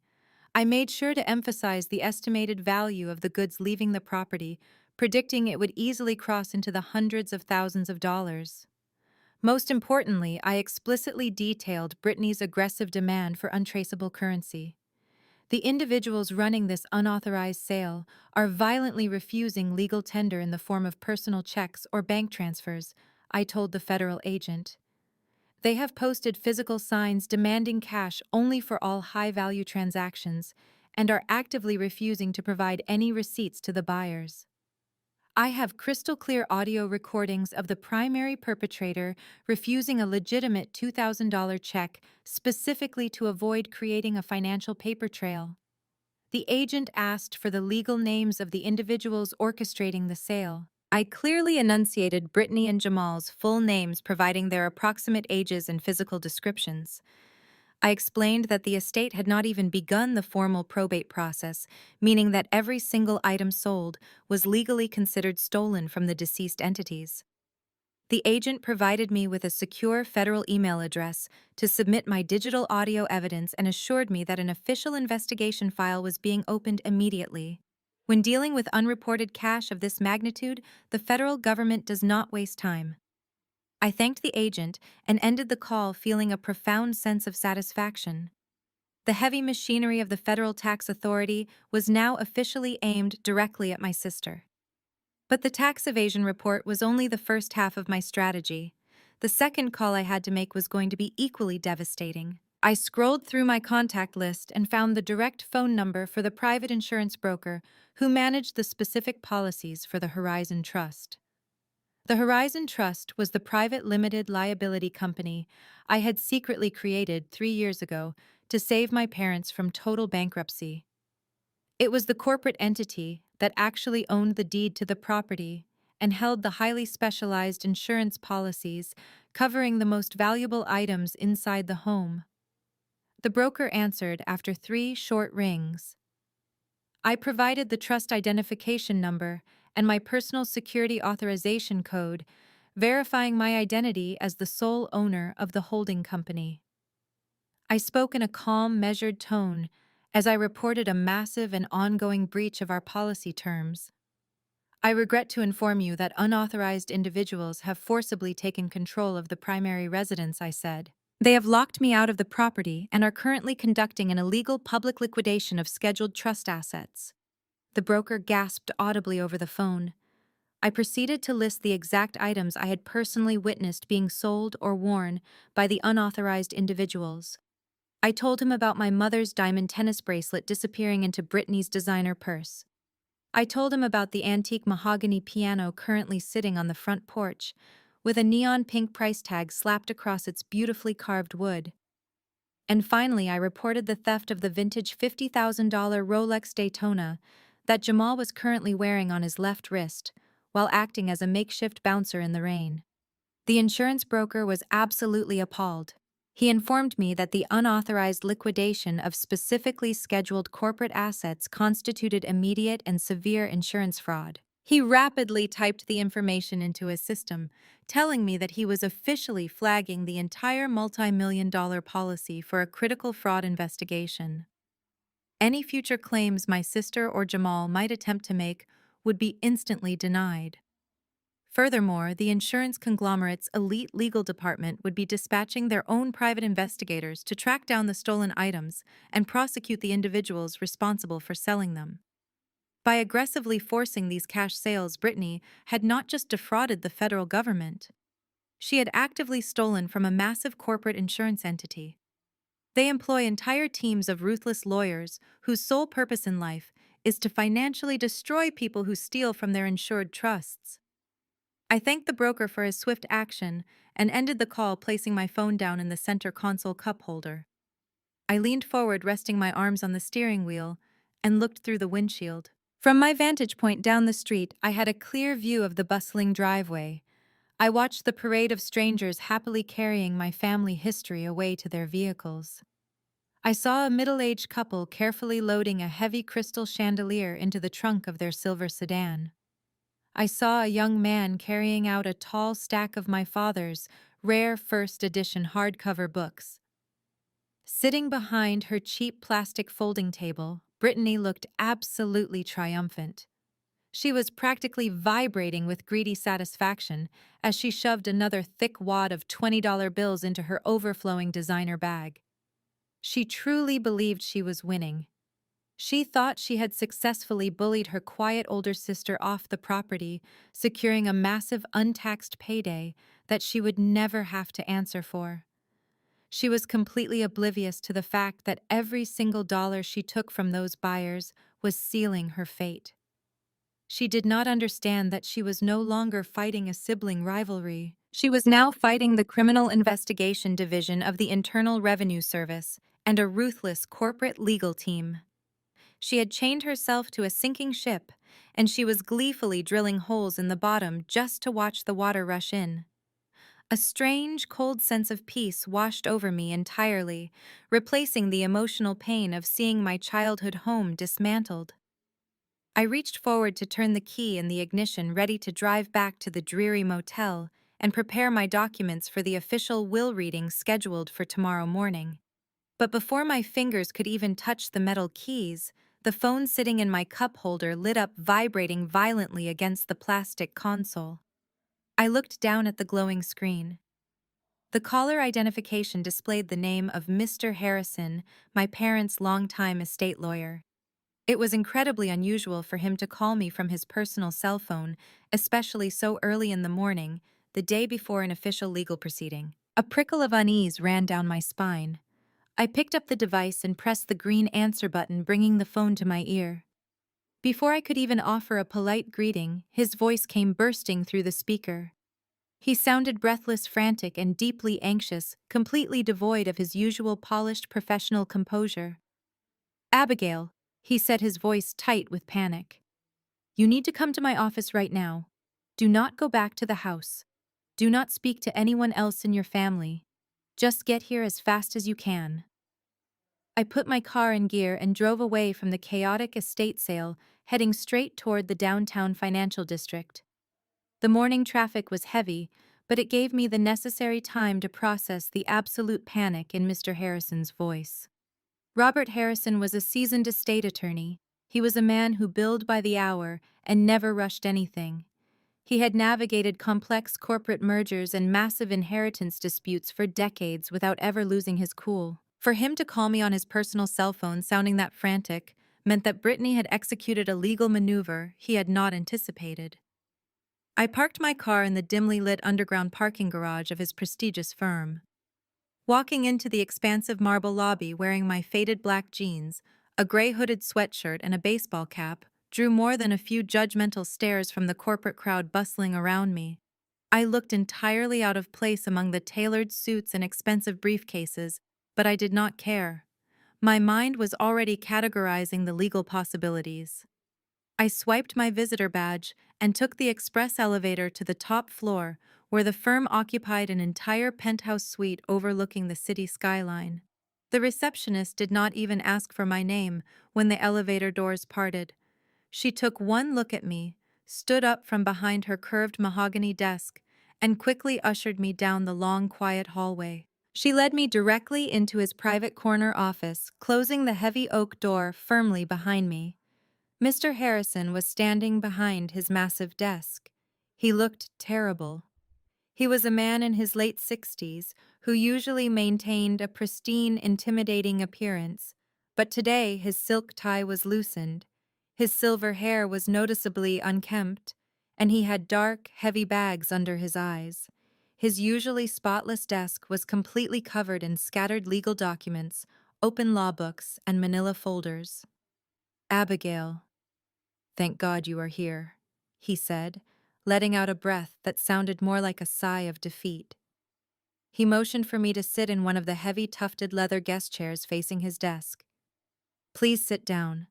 I need to explain exactly what is happening before you speak to anyone else in your family." I sat down, placing my plain black leather briefcase on the floor next to my feet. I took off my baseball cap and sunglasses, setting them on my lap. "What is it, Mr. Harrison?" I asked, keeping my voice perfectly level. "Did Brittany contact you this morning?" He collapsed heavily into his leather office chair, rubbing his temples with his fingertips. "She did more than contact me," he said, his voice thick with exhaustion. "She and Jamal were waiting in the lobby when I arrived at the office at 6 o'clock this morning. They brought a document with them, Abigail. A document they claim they found hidden in a locked metal box in your father's private study just last night." He reached across the chaotic desk and picked up a single piece of paper enclosed in a clear plastic protective sleeve. He handed it to me across the desk. I took the sleeve and examined the document. It was a single typed page that looked like it had been printed off a generic cheap legal template website. It was titled Last Will and Testament, and it was dated exactly 2 weeks ago, a time when my father was actively dying in the intensive care unit. The text was incredibly simple and entirely devastating to any normal heir. It stated that all previous wills and trusts were immediately revoked. It declared that due to my supposed emotional abandonment of the family during their time of need, my father was leaving 100% of his earthly possessions exclusively to my sister Brittany. It specifically listed the grand brick house, the commercial business assets, the luxury vehicles, and all the primary bank accounts. I looked at the bottom of the page. There was my father's signature. Just like the forged power of attorney Brittany had shown the police the night before, the handwriting was shaky, uneven, and clearly traced. Next to his name were the signatures of two witnesses I had never heard of, probably more of Jamal's shady associates, who were perfectly willing to lie on a legal document for a few $100s. Mr. Harrison leaned forward, resting his elbows on the desk and clasping his hands together. "Abigail, I know this document is highly suspicious," he said, his tone laced with deep sympathy. "Your father and I drew up the official estate plan 5 years ago. He loved you dearly, and he never once mentioned cutting you out of the family legacy. But legally, this new document meets the minimum state requirements for a superseding will. It has a date, it has a signature, and it is witnessed by two supposedly independent parties. Because Brittany officially filed this with my office this morning, I am legally obligated to present it at the official will reading tomorrow." I handed the plastic sleeve back to him without saying a single word. I needed to hear the rest of his assessment before I revealed my hand. "I need you to understand the harsh reality of this situation." He continued, his tone growing more urgent and serious. "If you want to fight this, it is going to be an absolute bloodbath in probate court. The burden of proof is now entirely on you. We will have to hire expensive forensic handwriting experts to prove the signature was a forgery. We will have to subpoena the hospital medical records and depose the attending physicians to prove your father lacked the cognitive capacity to sign a legal document 2 weeks ago. We will have to hire private investigators to track down and depose those two mysterious witnesses." He paused, letting the weight of the legal battle settle in the quiet room. "This kind of aggressive litigation will take years to resolve, Abigail. It will drag your family name through the mud in public court records. The estate assets will be completely frozen during the entire process, meaning you will not have access to any inherited funds to pay for the fight. It will easily cost you tens of thousands of dollars in out-of-pocket legal fees just to get a judge to look at the evidence." I sat completely still in the leather chair, letting his dire warning wash over me. I understood exactly what Brittany and Jamal were doing. It was a highly calculated legal maneuver designed by a con artist. They were playing a brutal game of financial chicken.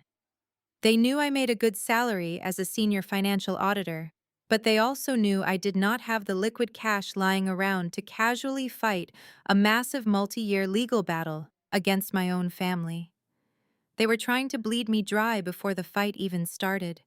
They figured if they presented a legally daunting, expensive obstacle, I would simply give up.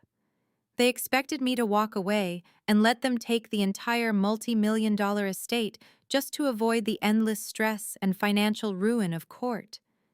It was a classic bully tactic. Intimidate the victim until they surrender their rights voluntarily. "Abigail," Mr. Harrison said softly, leaning back in his chair and looking at me with genuine sadness. "I have known you since you were a little girl sitting in my waiting room reading books. I know this is incredibly unfair, but you need to consider your options very carefully right now. Brittany is demanding that I execute this new will immediately tomorrow morning. If you contest it, the estate remains frozen. The house sits empty. The property taxes pile up. Sometimes in these incredibly toxic family situations, the emotional and financial cost of fighting is simply not worth the toll it takes on your life. I am telling you this not just as your attorney, but as a friend who cares about your future." He stopped talking, waiting for me to react. He expected me to cry. He expected me to panic, or scream about the injustice of it all. He expected an emotional breakdown from a grieving daughter who had just been robbed of her entire inheritance by her own sister. Instead, I reached down to the floor and picked up my black leather briefcase. I placed it squarely on my lap and snapped open the heavy metal latches. The sharp click echoed loudly in the quiet penthouse office. "Mr. Harrison, I appreciate your concern." I said, my voice steady, authoritative, and completely devoid of fear. "I really do. You have always been a good friend to my parents, and a fierce protector of our family. But you do not need to worry about the cost of a probate battle."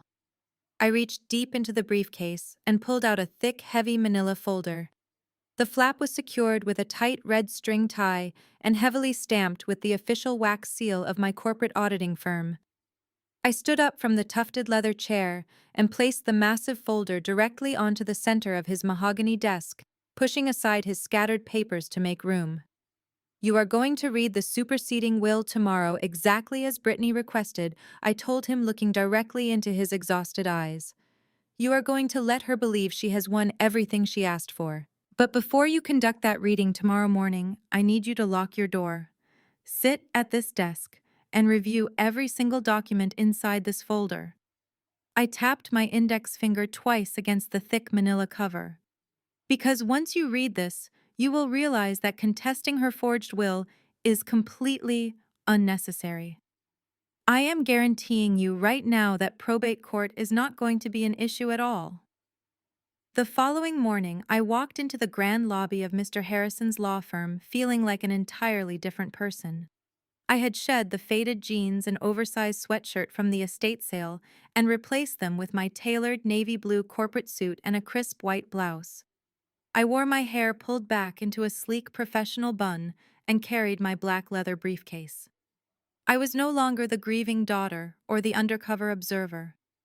I was the senior financial auditor arriving to close a case. The receptionist recognized me immediately and escorted me directly to the grand conference room at the end of the hall. The room was imposing and designed to project absolute authority. Floor-to-ceiling windows offered a panoramic view of the city skyline, while a massive polished mahogany table dominated the center of the space. Heavy leather chairs were positioned evenly around the table, each accompanied by a pristine white notepad and a silver pen. I took a seat near the middle, placing my briefcase carefully on the floor beside me. The heavy glass door swung open a few minutes later, and Aunt Diane marched into the room. She was wearing a severe black dress and a deeply unpleasant scowl. She stopped dead in her tracks when she saw me sitting there. She did not say a word to me. She simply let out a loud, dramatic huff of disapproval and chose a seat at the absolute farthest end of the table, deliberately turning her body away from me to stare out the window. Her petty display of solidarity with Brittany was almost comical, but I ignored her completely. 10 minutes later, the door opened again and the guests of honor finally arrived. Brittany and Jamal strolled into the conference room radiating an aura of overwhelming smugness. They looked as though they were walking the red carpet at a Hollywood premiere rather than attending a legal proceeding for deceased relatives. It was immediately obvious where the untraceable cash from yesterday's illegal estate sale had gone. Brittany was wearing a brand new, incredibly expensive designer dress. It still had that stiff, off-the-rack look to it. Slung over her shoulder was a pristine lambskin leather handbag that easily cost thousands of dollars. Jamal was wearing a custom-tailored suit that fit him perfectly, a stark contrast to his usual athletic wear. And there, peeking out from beneath the crisp white cuff of his new dress shirt, was my father's $50,000 vintage Rolex Daytona. He wore the stolen, heavily insured asset into a law firm with absolute impunity. They sat down directly across the mahogany table from me. Brittany aggressively placed her new designer bag right on top of the table, making sure the luxury logo was facing me. She smoothed her hair and offered me a sickeningly sweet, condescending smile. "Good morning, Abigail," she said, her voice dripping with fake sympathy. "I am so surprised you actually showed up today. After everything that happened, I figured you would have the decency to stay away and let our family heal in peace." I looked at her new dress and then at Jamal's stolen watch. I am exactly where I need to be, Brittany, I replied, keeping my voice perfectly flat and devoid of any emotion. Before she could offer another venomous remark, the door opened one last time and Mr. Harrison walked into the room. The transformation in his demeanor from the previous afternoon was absolute. Yesterday, he had been a frantic, exhausted man, terrified of a massive, looming probate battle. Today, he looked incredibly rested, sharp, and dangerous. His silver hair was perfectly combed, and his silk tie was knotted with military precision. He carried a thick leather portfolio under his arm and took his seat at the head of the mahogany table. He did not look at me. He did not give away even a hint of the revelation he had experienced while reading the Horizon Trust documents I had left with him. He was a seasoned attorney, and he knew exactly how to play his role in the theater of this meeting. Good morning, everyone. Mr. Harrison began opening his leather portfolio and laying out a stack of papers. We are gathered here today to formally execute the estate of your late parents. However, before we begin the standard proceedings, I must address a new development. Yesterday morning, Brittany and Jamal presented my office with a document they discovered in the family home. It is titled as a last will and testament dated 2 weeks prior to your parents' passing. Aunt Diane leaned forward in her chair, nodding vigorously in approval. Brittany reached across the table and took Jamal's hand, squeezing it tightly. They were both practically vibrating with anticipation, waiting for the lawyer to officially crown them the new rulers of the family empire. Because this document carries a more recent date and meets the basic state requirements for a witness signature, Mr. Harrison continued, his voice steady and professional. It legally supersedes the previous estate plan drawn up by my firm 5 years ago. I am obligated by law to read this document into the official record today. Mr. Harrison picked up the single piece of paper that Brittany had printed off the internet and forged. He adjusted his reading glasses and began to read aloud. I, being of sound mind and body, do hereby revoke all former wills and codicils made by me. I declare that due to the emotional abandonment and lack of support from my eldest daughter Abigail, I am leaving the entirety of my earthly estate to my youngest daughter Brittany. This includes, but is not limited to, the primary residence, the commercial business assets, all vehicles, and the primary checking and savings accounts held at the First National Bank. I appoint Brittany as the sole executor of this estate, granting her immediate and total control over all financial assets. Listening to the forged words read aloud in the formal setting of the law firm was a surreal experience. Even knowing it was a complete fabrication, it still stung to hear my father's name attached to such cruel lies. Brittany had not just stolen money, she had attempted to rewrite our family history, turning me into a villain in the official legal record just to satisfy her own greed. When Mr. Harrison finished reading the final paragraph and set the paper down, the reaction across the table was immediate and completely devoid of any decorum. Jamal let out a loud, booming laugh of triumph. He raised his hand high in the air and Brittany slapped it hard. They literally high-fived right across the mahogany table in the middle of a law firm the day after burying our parents. Aunt Diane let out a loud sigh of relief, pressing her hand to her chest. Thank goodness, she announced to the room. He finally saw things clearly at the end. He knew who the real devoted daughter was. Justice has finally been served. Brittany turned her attention back to me. Her eyes were wide and manic, glowing with the intoxicating thrill of total victory. She leaned her forearms on the polished wood, closing the physical distance between us across the table. She lowered her voice to a harsh, mocking whisper meant only for me to hear. I told you to get off my porch, she whispered, a cruel smile twisting her lips. You thought you were so smart freezing that credit card. But now I own everything. The house, the money, the business. All of it. Do not get your hopes up, Abigail, because you are getting absolutely nothing. I stared right back into her eyes. I did not blink. I did not frown. I simply let her soak in the absolute peak of her false victory. Let her enjoy the view from the top of the mountain, because the fall was going to be completely devastating. Jamal, emboldened by the official reading, decided he no longer needed to pretend to be respectful. He leaned back heavily in his leather chair, crossing his arms so the stolen $50,000 Rolex was prominently displayed. "All right, Harrison," he said, his voice loud and arrogant, interrupting the quiet tension in the room. "We heard the will. It is official. Brittany is the executor, and she owns the accounts. We have had a very stressful week dealing with all of this family drama, and we need to decompress." He snapped his fingers, pointing at the lawyer. "I want the immediate transfer of those checking account funds. We need to book our vacation to the Bahamas today, and we need to pay off some expenses. Hand over the bank statements and the routing numbers so we can get this over with and leave." Mr. Harrison did not flinch at the gross display of disrespect. He simply looked at Jamal over the rim of his glasses. The lawyer reached into his leather portfolio and pulled out a crisp white folder bearing the logo of the First National Bank. "As the appointed executor, you certainly have the right to review the primary checking and savings accounts," Mr. Harrison said, his voice perfectly calm and devoid of any emotion.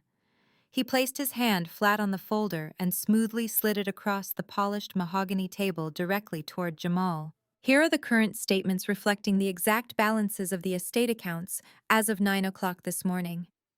Jamal reached across the polished mahogany table and snatched the crisp white folder from Mr. Harrison's hand. He moved with the arrogant swagger of a man who believed he had just won the lottery and was finally claiming his oversized check. He flipped the heavy cardstock cover open, resting it flat on the table so he and Brittany could both look at the final numbers. I watched his eyes track to the top right corner of the first page, where the summary balances were printed in bold black ink. The transformation was instantaneous and incredibly satisfying to witness. The smug, victorious smile completely vanished from Jamal's face. The rich, warm tone of his complexion seemed to drain away, leaving him looking sickly and ashen. He blinked rapidly, leaning closer to the paper, as if the proximity would somehow change the printed numbers. He looked at the primary checking account. He looked at the high-yield savings account. He flipped to the second page to check the commercial business operating account. "What is this?" he muttered, his voice entirely stripped of its previous booming confidence. He looked up at Mr. Harrison, confusion contorting his features. "Harrison, what is this supposed to mean? Are these the right documents?" Brittany let out an impatient sigh.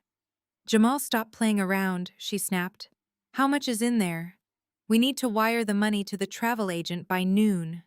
She reached over and yanked the folder out of his hands. She held the bank statements up to the light, her eyes scanning the columns. I sat perfectly still, watching the exact moment her reality completely shattered.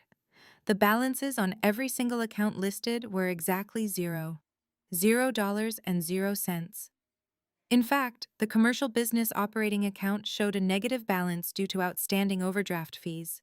The millions of dollars she had spent the last 3 years dreaming about the massive fortune she had just aggressively forged a legal document to steal simply did not exist. The silence in the grand conference room was heavy and suffocating. Brittany stared at the papers, her mouth slightly open, unable to process the profound emptiness of the accounts.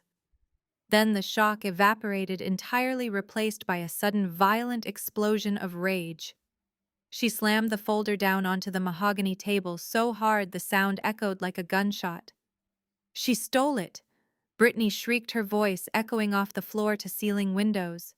She jumped up from her heavy leather chair, sending it scraping loudly against the hardwood floor. She pointed a trembling, manicured finger directly at my face. "You stole my money, Abigail. You hacked into their accounts and you transferred everything out. I know you did it." I did not flinch. I did not raise my voice or rush to defend myself.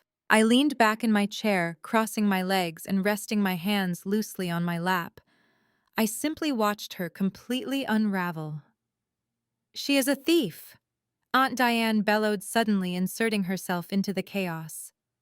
Diane stood up at the far end of the table, her face flushed red with self-righteous indignation. "I told you she was a criminal. Only a cold-blooded monster would steal from her own parents on their deathbed and then try to starve her sister." Mr. Harrison, you need to lock the doors to this office right now. Do not let her leave this room. Jamal slammed his hands flat on the table, leaning his massive frame aggressively toward me. The stolen $50,000 vintage Rolex on his wrist caught the morning sunlight as he moved. You really thought you could get away with this, Abigail, he growled, the veins in his thick neck bulging. You really thought you could just wire millions of dollars out of an estate account and nobody would notice. That is a federal crime. That is wire fraud and cyber theft. You are going to federal prison for this. Call the police, Brittany screamed, practically hyperventilating as she clawed at the expensive fabric of her new designer dress. Mr. Harrison, call the police right this second. Have her arrested. I want her in handcuffs. She took my inheritance. She took my children's future. Make her give it back right now. The sheer volume of their screaming filled the penthouse office, but it sounded like nothing more than white noise to me. They were acting like wild animals caught in a trap, thrashing blindly and attacking anything within reach. They had no understanding of corporate finance, no concept of legal trust structures, and absolutely no idea how foolish they sounded. They simply assumed I had committed a brazen felony because if the roles were reversed, that is exactly what they would have done to me. I slowly leaned forward, uncrossed my legs, and reached for the crystal water pitcher sitting in the center of the table. The room was practically vibrating with their screaming, but I moved with deliberate, agonizing slowness. I poured a small amount of ice water into my glass. The soft, pleasant clinking of the ice cubes against the crystal was the only calm sound in the entire room. I brought the glass to my lips and took a slow, refreshing sip. The cold water felt good on my throat. I set the glass down quietly on the matching coaster and looked directly at Brittany. I have not hacked anything, I said, my voice low, smooth, and effortlessly cutting through their hysterical screaming. I have not stolen a single penny from this family. Every dollar that belongs to those specific accounts is accounted for exactly as it should be. Liar Brittany shrieked, her face now a blotchy, furious mask. She looked absolutely unhinged, her perfect salon hair falling wildly around her shoulders.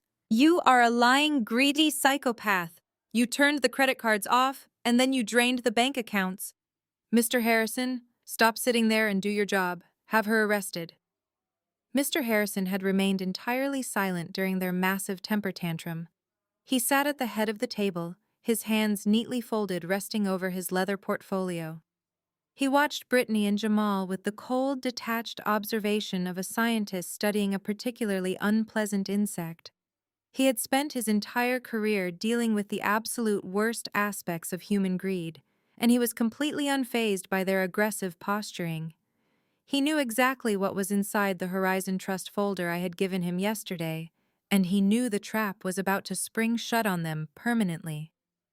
Jamal pounded his fist on the table again, demanding action. I am not playing around, Harrison, he threatened. If you do not call the cops right now, I am calling them myself, and I am reporting you as an accomplice to her theft. Mr. Harrison finally moved. He slowly and deliberately raised his right hand into the air, his palm facing outward in a universal gesture of absolute authority. The gesture was so commanding, so completely devoid of fear or hesitation, that it actually forced Jamal to stop talking mid-sentence. Brittany clamped her mouth shut, breathing heavily, glaring at the lawyer.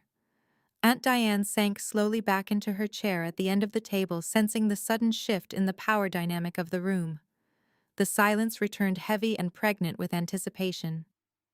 Mr. Harrison lowered his hand and carefully adjusted his reading glasses, sliding them further up the bridge of his nose. He looked at Jamal and then at Brittany, his expression entirely devoid of the sympathy he had shown them just 10 minutes prior. If you will let me finish, Mr. Harrison said, his voice carrying the sharp, undeniable weight of a judge delivering a final verdict. I have not yet read the final page regarding the estate's liabilities and the Horizon Trust. Mr. Harrison reached out and placed his hand on the thick manila folder I had given him the day before. The heavy wax seal of my corporate auditing firm had already been broken, but the sheer weight of the documents inside seemed to anchor the entire room. He opened the cover and carefully extracted a stack of papers bound by thick legal clips. These documents were not printed from a cheap internet template. They were embossed with state seals, certified by commercial judges, and notarized by banking executives. 5 years ago, your parents came to my office in a state of absolute panic. Mr. Harrison began, his voice projecting a solemn gravity that demanded total silence. Your father's commercial supply business had suffered a catastrophic collapse. He had leveraged the family home, the business inventory, and every single personal account to secure a series of massive high-interest commercial loans. When his investments failed, the banks initiated total foreclosure proceedings. They were exactly 2 weeks away from being publicly evicted and having their entire lives auctioned off on the courthouse steps. Aunt Diane let out a sharp gasp, pressing her hand to her mouth. She had always worshipped my father as a brilliant businessman. Hearing that he had bankrupted the family was completely shattering her worldview. Brittany just stared at the lawyer, her brow furrowed in deep confusion as if he were speaking a foreign language. They were terrified of the public humiliation. Mr. Harrison continued, looking directly at Brittany. They begged me to find a way to hide the bankruptcy from the community and from you.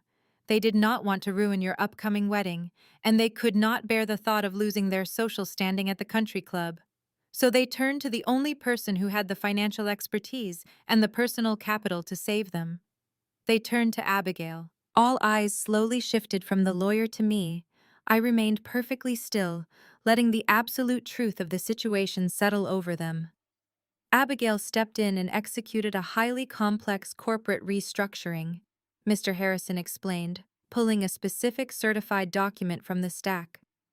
Using her own life savings and her professional network, she formed a private limited liability company called the Horizon Trust. Through this trust, Abigail legally purchased the deed to the grand brick house, the underlying profitable assets of the commercial business, and the valuable personal property, including the antique furniture and the fine jewelry. Brittany shook her head violently, her perfect salon hair flying around her shoulders. No, she stammered, her voice tight and high-pitched. No, that is a lie. Dad left the house to me. The will I gave you specifically says he leaves the house to me. Your father could only leave you what he legally owned, Mr. Harrison corrected her, his tone completely devoid of pity. And for the last 5 years your father has not owned that house. He has not owned the business. Abigail allowed your parents to continue living in the home rent-free for the rest of their lives to maintain their public facade. She allowed them to pretend they were still wealthy so you would not have to face the embarrassment of a bankrupt family. Mr. Harrison picked up another document, highlighting a section with his silver pen. The legal entity known as your parents' estate, the exact same estate that you just aggressively claimed total ownership of through that superseding will, does not hold any physical assets. It is simply a hollow shell company. When Abigail bought the property to save them from foreclosure, she deliberately left the toxic liabilities attached to the original estate name. He slid the final page across the polished mahogany table so it rested directly in front of Brittany. The paper was covered in bold red numbers detailing the exact financial reality of her inheritance. By demanding 100% ownership of the estate, Mr. Harrison said, his voice ringing with absolute finality, you have successfully inherited over $2.5 million in toxic commercial debt, unpaid federal back taxes, and defaulting mortgages. You own nothing but the legal obligation to pay back the banks. The color completely drained from Brittany's face, leaving her skin a sickly, translucent white. Her jaw went slack, and her eyes darted frantically across the bold red numbers printed on the page. $2.5 million. The number was so massive, so completely incomprehensible to her, that her brain simply short-circuited. She looked like a passenger on a sinking ship who had just realized there were no lifeboats left. No, she whispered, her voice barely audible in the quiet conference room. No, I do not accept it. I reject the will. I do not want the estate. You can have it, Abigail. You take it. I formally reject the inheritance. She pushed the paper away from her as if it were physically burning her hands. She looked up at Mr. Harrison, her chest heaving as she began to hyperventilate. Just tear up the document. She pleaded, tears of genuine terror finally spilling down her cheeks. Tear it up and pretend I never brought it here. Let Abigail have her stupid debt. Mr. Harrison did not reach for the paper. He simply folded his hands together on the desk, looking down at her with the cold, unyielding gaze of a legal executioner. "It is entirely too late for that, Brittany," he informed her, his voice sharp as a razor. "What do you mean it is too late?" Jamal shouted, slamming his hand on the table. He was panicking now, his booming voice cracking under the pressure. "She just said she does not want it. You cannot force someone to inherit debt. Under normal circumstances, an heir can absolutely disclaim an inheritance," Mr. Harrison explained, leaning forward slightly to emphasize his point. "However, the law is very clear regarding the assumption of estate liabilities. If an heir prematurely acts as the executor taking physical control of the assets before the probate court has officially cleared them, they legally assume full and undeniable responsibility for all debts tied to that estate. It is a legal doctrine designed to prevent exactly what you did last night." Mr. Harrison picked up his pen and pointed it directly at Brittany. "By forcibly locking your sister out of the property, presenting a forged medical power of attorney to the local police department to establish residency, and actively taking control of the house, you acted as the executor. You legally bound yourself to the estate. You cannot back out now. The creditors will be coming for you directly, and they will liquidate everything you own to satisfy this $2.5 million debt." Brittany let out a choked, desperate sob, burying her face in her trembling hands.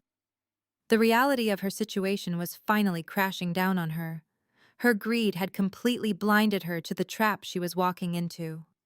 She thought she was stealing a mansion, but she had just chained herself to a financial boulder and kicked it off a cliff. But her nightmare was not even close to being over. It was time for me to deliver the final blow. I reached down to my black leather briefcase sitting on the floor. I snapped the metal latches open and pulled out a thick, crisp white legal envelope. I placed it on the mahogany table and used my index finger to slide it smoothly across the polished wood, stopping it right in front of Jamal. Jamal stared at the white envelope as if it were a venomous snake. He did not make a move to touch it. He just looked from the envelope to my face, his eyes wide with a mixture of anger and dawning horror. "Go ahead, Jamal," I said, my voice perfectly calm and conversational. "Open it." He hesitated, his thick fingers trembling slightly as he reached out and picked up the envelope. He tore the flap open and pulled out a thick stack of legal filings. The logo of a massive national insurance conglomerate was printed across the top of the first page. "That is a formal civil lawsuit," I explained, watching his eyes scan the heavy legal jargon. "It was filed first thing this morning by the elite legal department of the Horizon Trust insurance provider. They are suing you personally for the grand larceny of a highly scheduled insured asset, specifically the vintage $50,000 Rolex Daytona you are currently wearing on your left wrist." Jamal flinched violently, instinctively pulling his left arm off the table and trying to hide the watch beneath the cuff of his suit jacket. But it was entirely too late. He had worn stolen property into a law firm and paraded it in front of a sworn officer of the court. I did not stop there. I pointed to the second page in the stack. "Attached to that civil suit, you will find 2 federal case numbers." I continued, my voice echoing clearly in the silent room. "Yesterday morning, while you and Brittany were busy selling my mother's antique piano and diamond jewelry for untraceable cash, I was sitting in my car down the street. I recorded the entire event. I captured crystal-clear audio of Brittany aggressively refusing legal tender and demanding undocumented currency. Brittany raised her head from her hands, her tear-streaked face staring at me in absolute horror. I forwarded those recordings and a detailed ledger of the stolen inventory to the Criminal Investigation Division of the Internal Revenue Service. I told them, letting the name of the federal agency hang heavily in the air. "You conducted an unlicensed cash liquidation of high-value assets that legally belong to my corporate limited liability company. That constitutes massive federal tax evasion and felony insurance fraud. The federal agents are likely drafting the arrest warrants as we speak. Jamal slowly lowered the legal documents to the table. His massive chest was rising and falling rapidly as he struggled to pull air into his lungs.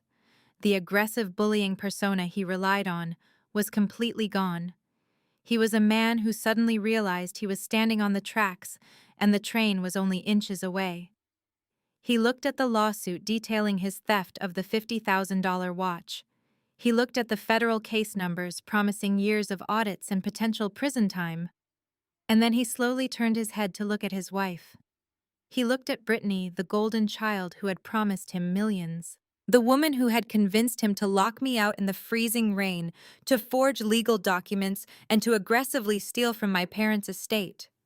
He realized in that exact moment that her insatiable greed and pathetic need to prove she was better than me had just destroyed his entire life.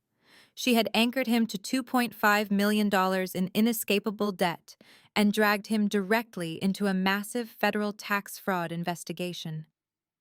The silence in the room was abruptly shattered by the violent crash of Jamal kicking his heavy leather chair backward. It tipped over and slammed against the hardwood floor, echoing like a bomb detonating in the pristine corporate space.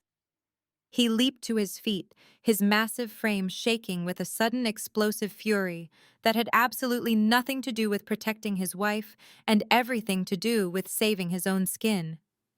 He looked at the legal documents detailing the federal tax fraud investigation, and then he looked at Brittany. The sheer hatred radiating from his eyes was palpable. "You lied to me!" Jamal roared, his booming voice rattling the floor-to-ceiling windows. "You looked me right in the eye and told me your father left you a multi-million-dollar empire. You told me we were rich. You told me to kick her out of the house because it was legally yours." Brittany flinched, shrinking back in her seat. "Jamal, please," she stammered, her voice trembling with panic. "I did not know. I swear to you I had no idea about the debt. We can fix this. We can hire our own lawyers and fight it." "Fight it!" Jamal screamed, slapping his hand against the mahogany table so hard the crystal water pitcher rattled. "Fight the Internal Revenue Service. Fight a massive corporate insurance conglomerate. Are you completely out of your mind? They have audio recordings of you demanding untraceable cash. They have video of the estate sale. We are not going to civil court, Brittany. We are going to federal prison." Jamal frantically grabbed his left wrist. His thick fingers fumbled with the clasp of the vintage $50,000 Rolex Daytona he had stolen from my father's study. He tore the heavy gold and stainless steel watch off his arm as if the metal were physically burning his skin. He threw it violently across the table. It slid across the polished wood and crashed into Mr. Harrison's leather portfolio, leaving a deep scratch in the expensive mahogany finish. "I am not going down for your pathetic greed," Jamal snarled, leaning over the table to scream directly into Brittany's face. "I am not taking the fall for your forged documents. You wanted to play the golden child and steal everything, but you just handed me $2.5 million in toxic debt. You ruined my life. Jamal, please do not do this," Brittany sobbed, reaching out to grab the sleeve of his custom-tailored suit. "You are my husband.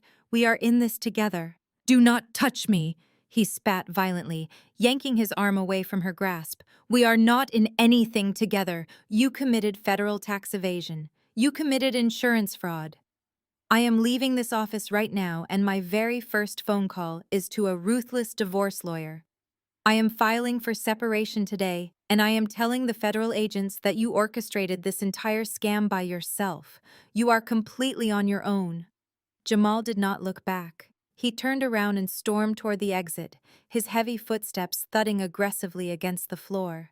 He grabbed the heavy glass door of the conference room and shoved it open, walking out into the hallway and letting it slam shut behind him. The loud mechanical click of the latch echoing in the room was the sound of Brittany's entire world completely collapsing. She sat frozen in her chair, staring at the closed door. The arrogant, smug woman who had walked into the law firm high-fiving her husband just 20 minutes ago was entirely gone. She was rapidly hyperventilating, her chest heaving, as the catastrophic reality of her situation crushed the remaining breath from her lungs. She had lost her husband. She had lost her fake inheritance. She was facing imminent arrest and total financial ruin. I slowly turned my attention to the far end of the mahogany table.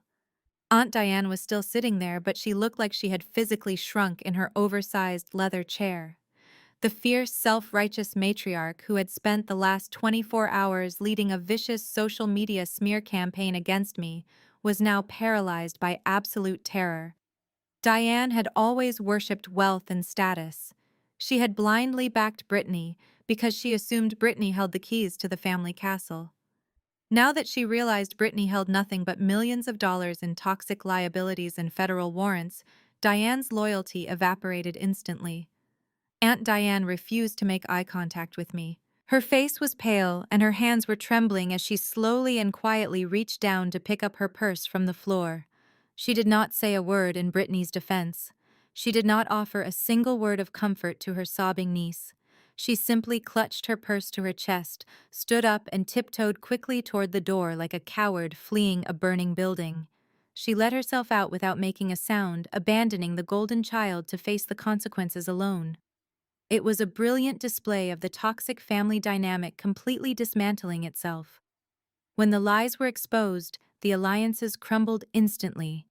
There was no unconditional love, there was no fierce family loyalty, there was only mutual exploitation, and the moment the money vanished, they all turned on each other to save themselves. Brittany was completely alone. She looked around the massive empty conference room, the panic in her eyes wild and unfocused. She looked at Mr. Harrison, but the seasoned estate attorney simply gathered his papers, ignoring her completely. Finally, her bloodshot eyes landed on me. I was sitting perfectly still, my hands resting calmly on the table, simply observing the destruction she had brought upon herself. The dam finally broke. Brittany let out a loud, agonizing wail. She slid off her heavy leather chair, her legs completely giving out beneath her. She collapsed onto the expensive corporate carpet, the stiff fabric of her brand-new designer dress crumpling awkwardly around her. She crawled forward on her hands and knees, grabbing the thick wooden leg of the mahogany table to pull herself up just enough so she could look at me. Her perfect salon hair was tangled and plastered to her wet face. Her expensive makeup was running down her cheeks in dark, ugly streaks. She was no longer a bully. She was a broken, terrified child realizing she had touched a hot stove and could not undo the burn. "Abigail, please!" she begged, her voice cracking into a pathetic, high-pitched whine. "Please, you have to help me. I am so sorry. I am so incredibly sorry for everything. I was stupid and I was greedy. Jamal pushed me into it. He made me change the locks. He made me forge the paper." She was still lying still, trying to shift the blame to someone else, even as she knelt on the floor. I watched her with complete emotional detachment. My auditor brain registered her words, but my heart felt absolutely nothing. "You have the Horizon Trust, Abigail," she sobbed, reaching a trembling hand up toward the edge of the table. "You have the millions of dollars in liquid assets. You own the actual property. You can use your corporate company to pay off the $2.5 million in debt. You can call the insurance broker and tell them it was a misunderstanding. You can stop the federal investigation. Please, Abigail." She paused, choking on her own tears. "We are family. You are my big sister. You are supposed to protect me. You cannot let them put me in prison. You cannot let them take my children away from me. Please save me." She rested her forehead against the edge of the mahogany table, weeping hysterically. The sheer audacity of her plea was staggering. Less than an hour ago, she had leaned across this very same table and whispered a cruel threat, telling me not to get my hopes up because I was getting absolutely nothing. She had locked me out in the freezing rain on the day of our parents' funeral. She had sold my work laptop to a pawn shop out of pure spite. She had initiated a vicious smear campaign calling me a monster to everyone we knew. And now, facing the absolute ruin of her own malicious actions, she dared to invoke the word family. I did not feel a single ounce of pity for the woman crying at my feet. Every single terrible thing happening to her right now was a direct consequence of her own calculated choices. I had not laid a trap for an innocent person. I had simply built a solid financial fortress, and she had chosen to repeatedly bash her own head against the brick walls trying to break in. I slowly pushed my chair back and stood up from the table. I smoothed the front of my tailored navy blue suit and picked up my black leather briefcase. I looked down at my sister. From my full height, towering over her kneeling form, the power dynamic between us was permanently reversed. She would never look down on me again. "I am not using my company to pay off a single penny of your debt, Brittany," I said, my voice cold, clear, and entirely devoid of mercy. "You forged a legal document to steal an estate you did not understand. You assumed the liabilities voluntarily." Brittany gasped, looking up at me with wide, terrified eyes. "But what am I supposed to do?" she wailed, her hands gripping the edge of the table so tightly her knuckles turned white. "I have no money. Jamal is leaving me. The federal agents are coming. What am I supposed to do, Abigail?" I looked down at her messy hair and her ruined designer dress. I thought about my soaked suitcases sitting in the freezing puddles on the front porch. I thought about the cruel smile on her face when she told me she had locked our mother's ashes inside a safe and refused to give me the combination. I adjusted my grip on the handle of my briefcase. I looked her dead in the eye and repeated the exact same words she had used to dismiss my grief just 24 hours ago. "I guess you will just have to figure it out." Walking out of Mr. Harrison's office that morning was the single most liberating moment of my entire life. I did not look back at my sister weeping on the corporate carpet, and I did not pause to listen to her desperate apologies. I simply pressed the button for the elevator, stepped inside, and watched the heavy silver doors slide shut, severing my ties to that toxic dynamic permanently. When I stepped out into the crisp morning air of the city, the heavy burden I had been carrying for my entire adult life was completely gone. Fast forward 6 months, and the landscape of my family had been entirely decimated and rebuilt by the brutal consequences of their own actions. The federal government does not move quickly, but when the Criminal Investigation Division of the Internal Revenue Service finally strikes, it strikes with absolute catastrophic force. They did not just audit Brittany, they financially obliterated her. Because I had provided crystal clear audio recordings and video evidence of the illegal estate sale, the federal agents were able to track down almost every single undocumented cash transaction. They seized the massive sums of untraceable money Brittany had hoarded in her designer bags. But it did not stop there. The IRS audited her personal finances going back 7 years, uncovering a long history of unreported income and fraudulent tax deductions she had used to fund her luxury lifestyle. To satisfy the massive penalties and the $2.5 million in toxic estate debt, she had foolishly legally assumed the government seized absolutely everything she owned. Her brand new luxury vehicles were towed away in the middle of the night. Her extensive collection of designer clothes and expensive jewelry was confiscated and sold at federal auctions. With her bank accounts entirely frozen and her credit score completely destroyed, she was evicted from her upscale suburban rental home. The golden child, who had always demanded the absolute best of everything, was forced to move into a tiny, rundown one-bedroom apartment, located right next to a noisy industrial park. Because she was now burdened with millions of dollars in inescapable federal debt, the government garnished her wages permanently. For the rest of her natural working life, a massive percentage of every single paycheck she earns will be automatically seized before she even sees it, leaving her with barely enough money to cover basic groceries and cheap rent. Jamal made sure to save himself with ruthless efficiency. True to his threat in the conference room, he filed for a highly aggressive divorce that very same afternoon.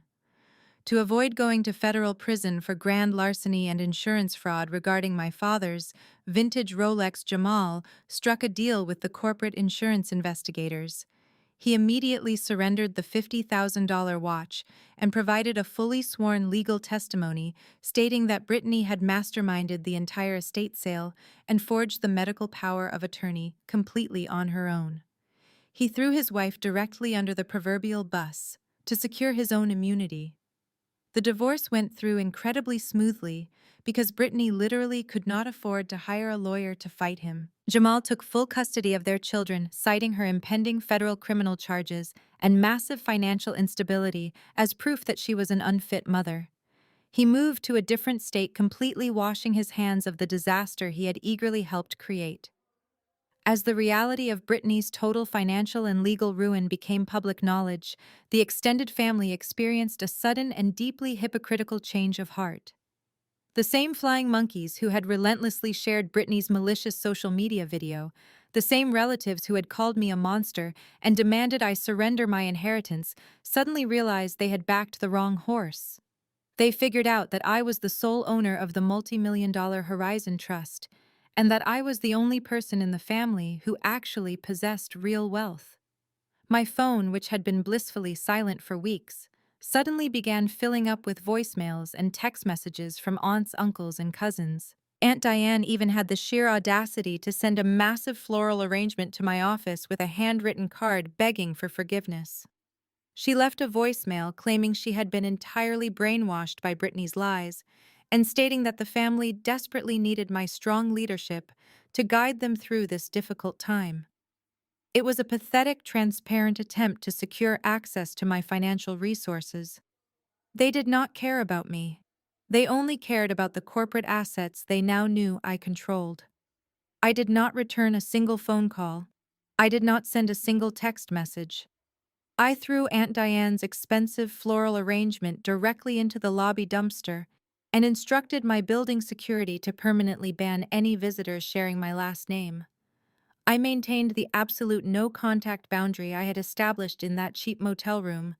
They had shown me exactly who they were when they thought I was powerless, and I had absolutely no interest in knowing them now that I was victorious. With the toxic noise of my extended family permanently silenced, I focused on tying up the final loose ends of my past. Once the probate courts formally recognized that the physical property belonged entirely to my corporate limited liability company, I returned to my childhood home one last time. The grand brick house was completely empty and silent. The estate sale buyers had stripped the rooms bare, leaving only faded square outlines on the walls where the antique paintings used to hang, and deep indentations in the carpets where the heavy furniture had rested. The air smelled stale, and the entire property felt like an abandoned museum. I walked up the sweeping wooden staircase to the master bedroom. I brought a professional bonded locksmith with me who easily drilled through the heavy steel door of my parents' wall safe. I reached inside the dark metal cavity and gently pulled out my mother's polished brass urn. It was the only item in the entire house that held any real value to me. I held it tightly against my chest, feeling a profound sense of closure wash over me. I had kept my promise. I had protected myself, and I had reclaimed what actually mattered. I walked out the front door, locked the heavy new deadbolt that Brittany had installed, and never looked back. The house held absolutely no sentimental power over me anymore. It was just an asset sitting on a highly desirable piece of suburban land. Within a month, I utilized the Horizon Trust to sell the entire property to a premier luxury commercial developer. They brought in massive bulldozers and completely demolished the grand brick house, clearing the land to build an exclusive complex of high-end modern townhomes. The sale generated a massive multi-million-dollar profit, which flowed directly into my heavily encrypted corporate accounts, completely untouched by the toxic debt my sister was currently drowning in. With my financial empire fully secured and my past officially leveled to the ground, I packed my bags and left the Midwest entirely. I moved to a beautiful, vibrant new city surrounded by sweeping mountain ranges and crisp, clean air. I bought a stunning modern penthouse apartment with floor-to-ceiling windows that overlooked the bustling downtown skyline. I used the capital from the real estate sale to officially launch my own independent financial consulting firm. My corporate practice is incredibly successful, but it is also deeply personal. I specialize in helping individuals perform secure asset protection, forensic accounting, and corporate restructuring specifically to shield them from predatory relatives and toxic family members. I use my own lived experience to help my clients build impenetrable financial fortresses, ensuring they are never bullied, manipulated, or locked out in the rain by the people who are supposed to love them. Looking back, the greatest revenge wasn't watching my sister lose everything. It was knowing I protected myself through financial independence and logic, leaving her to be destroyed by her own greed. Have you ever had to draw a hard line with a toxic family member who tried to take advantage of you? Share your stories below. Please like and subscribe for more stories of surviving outsmarting abusers and thriving.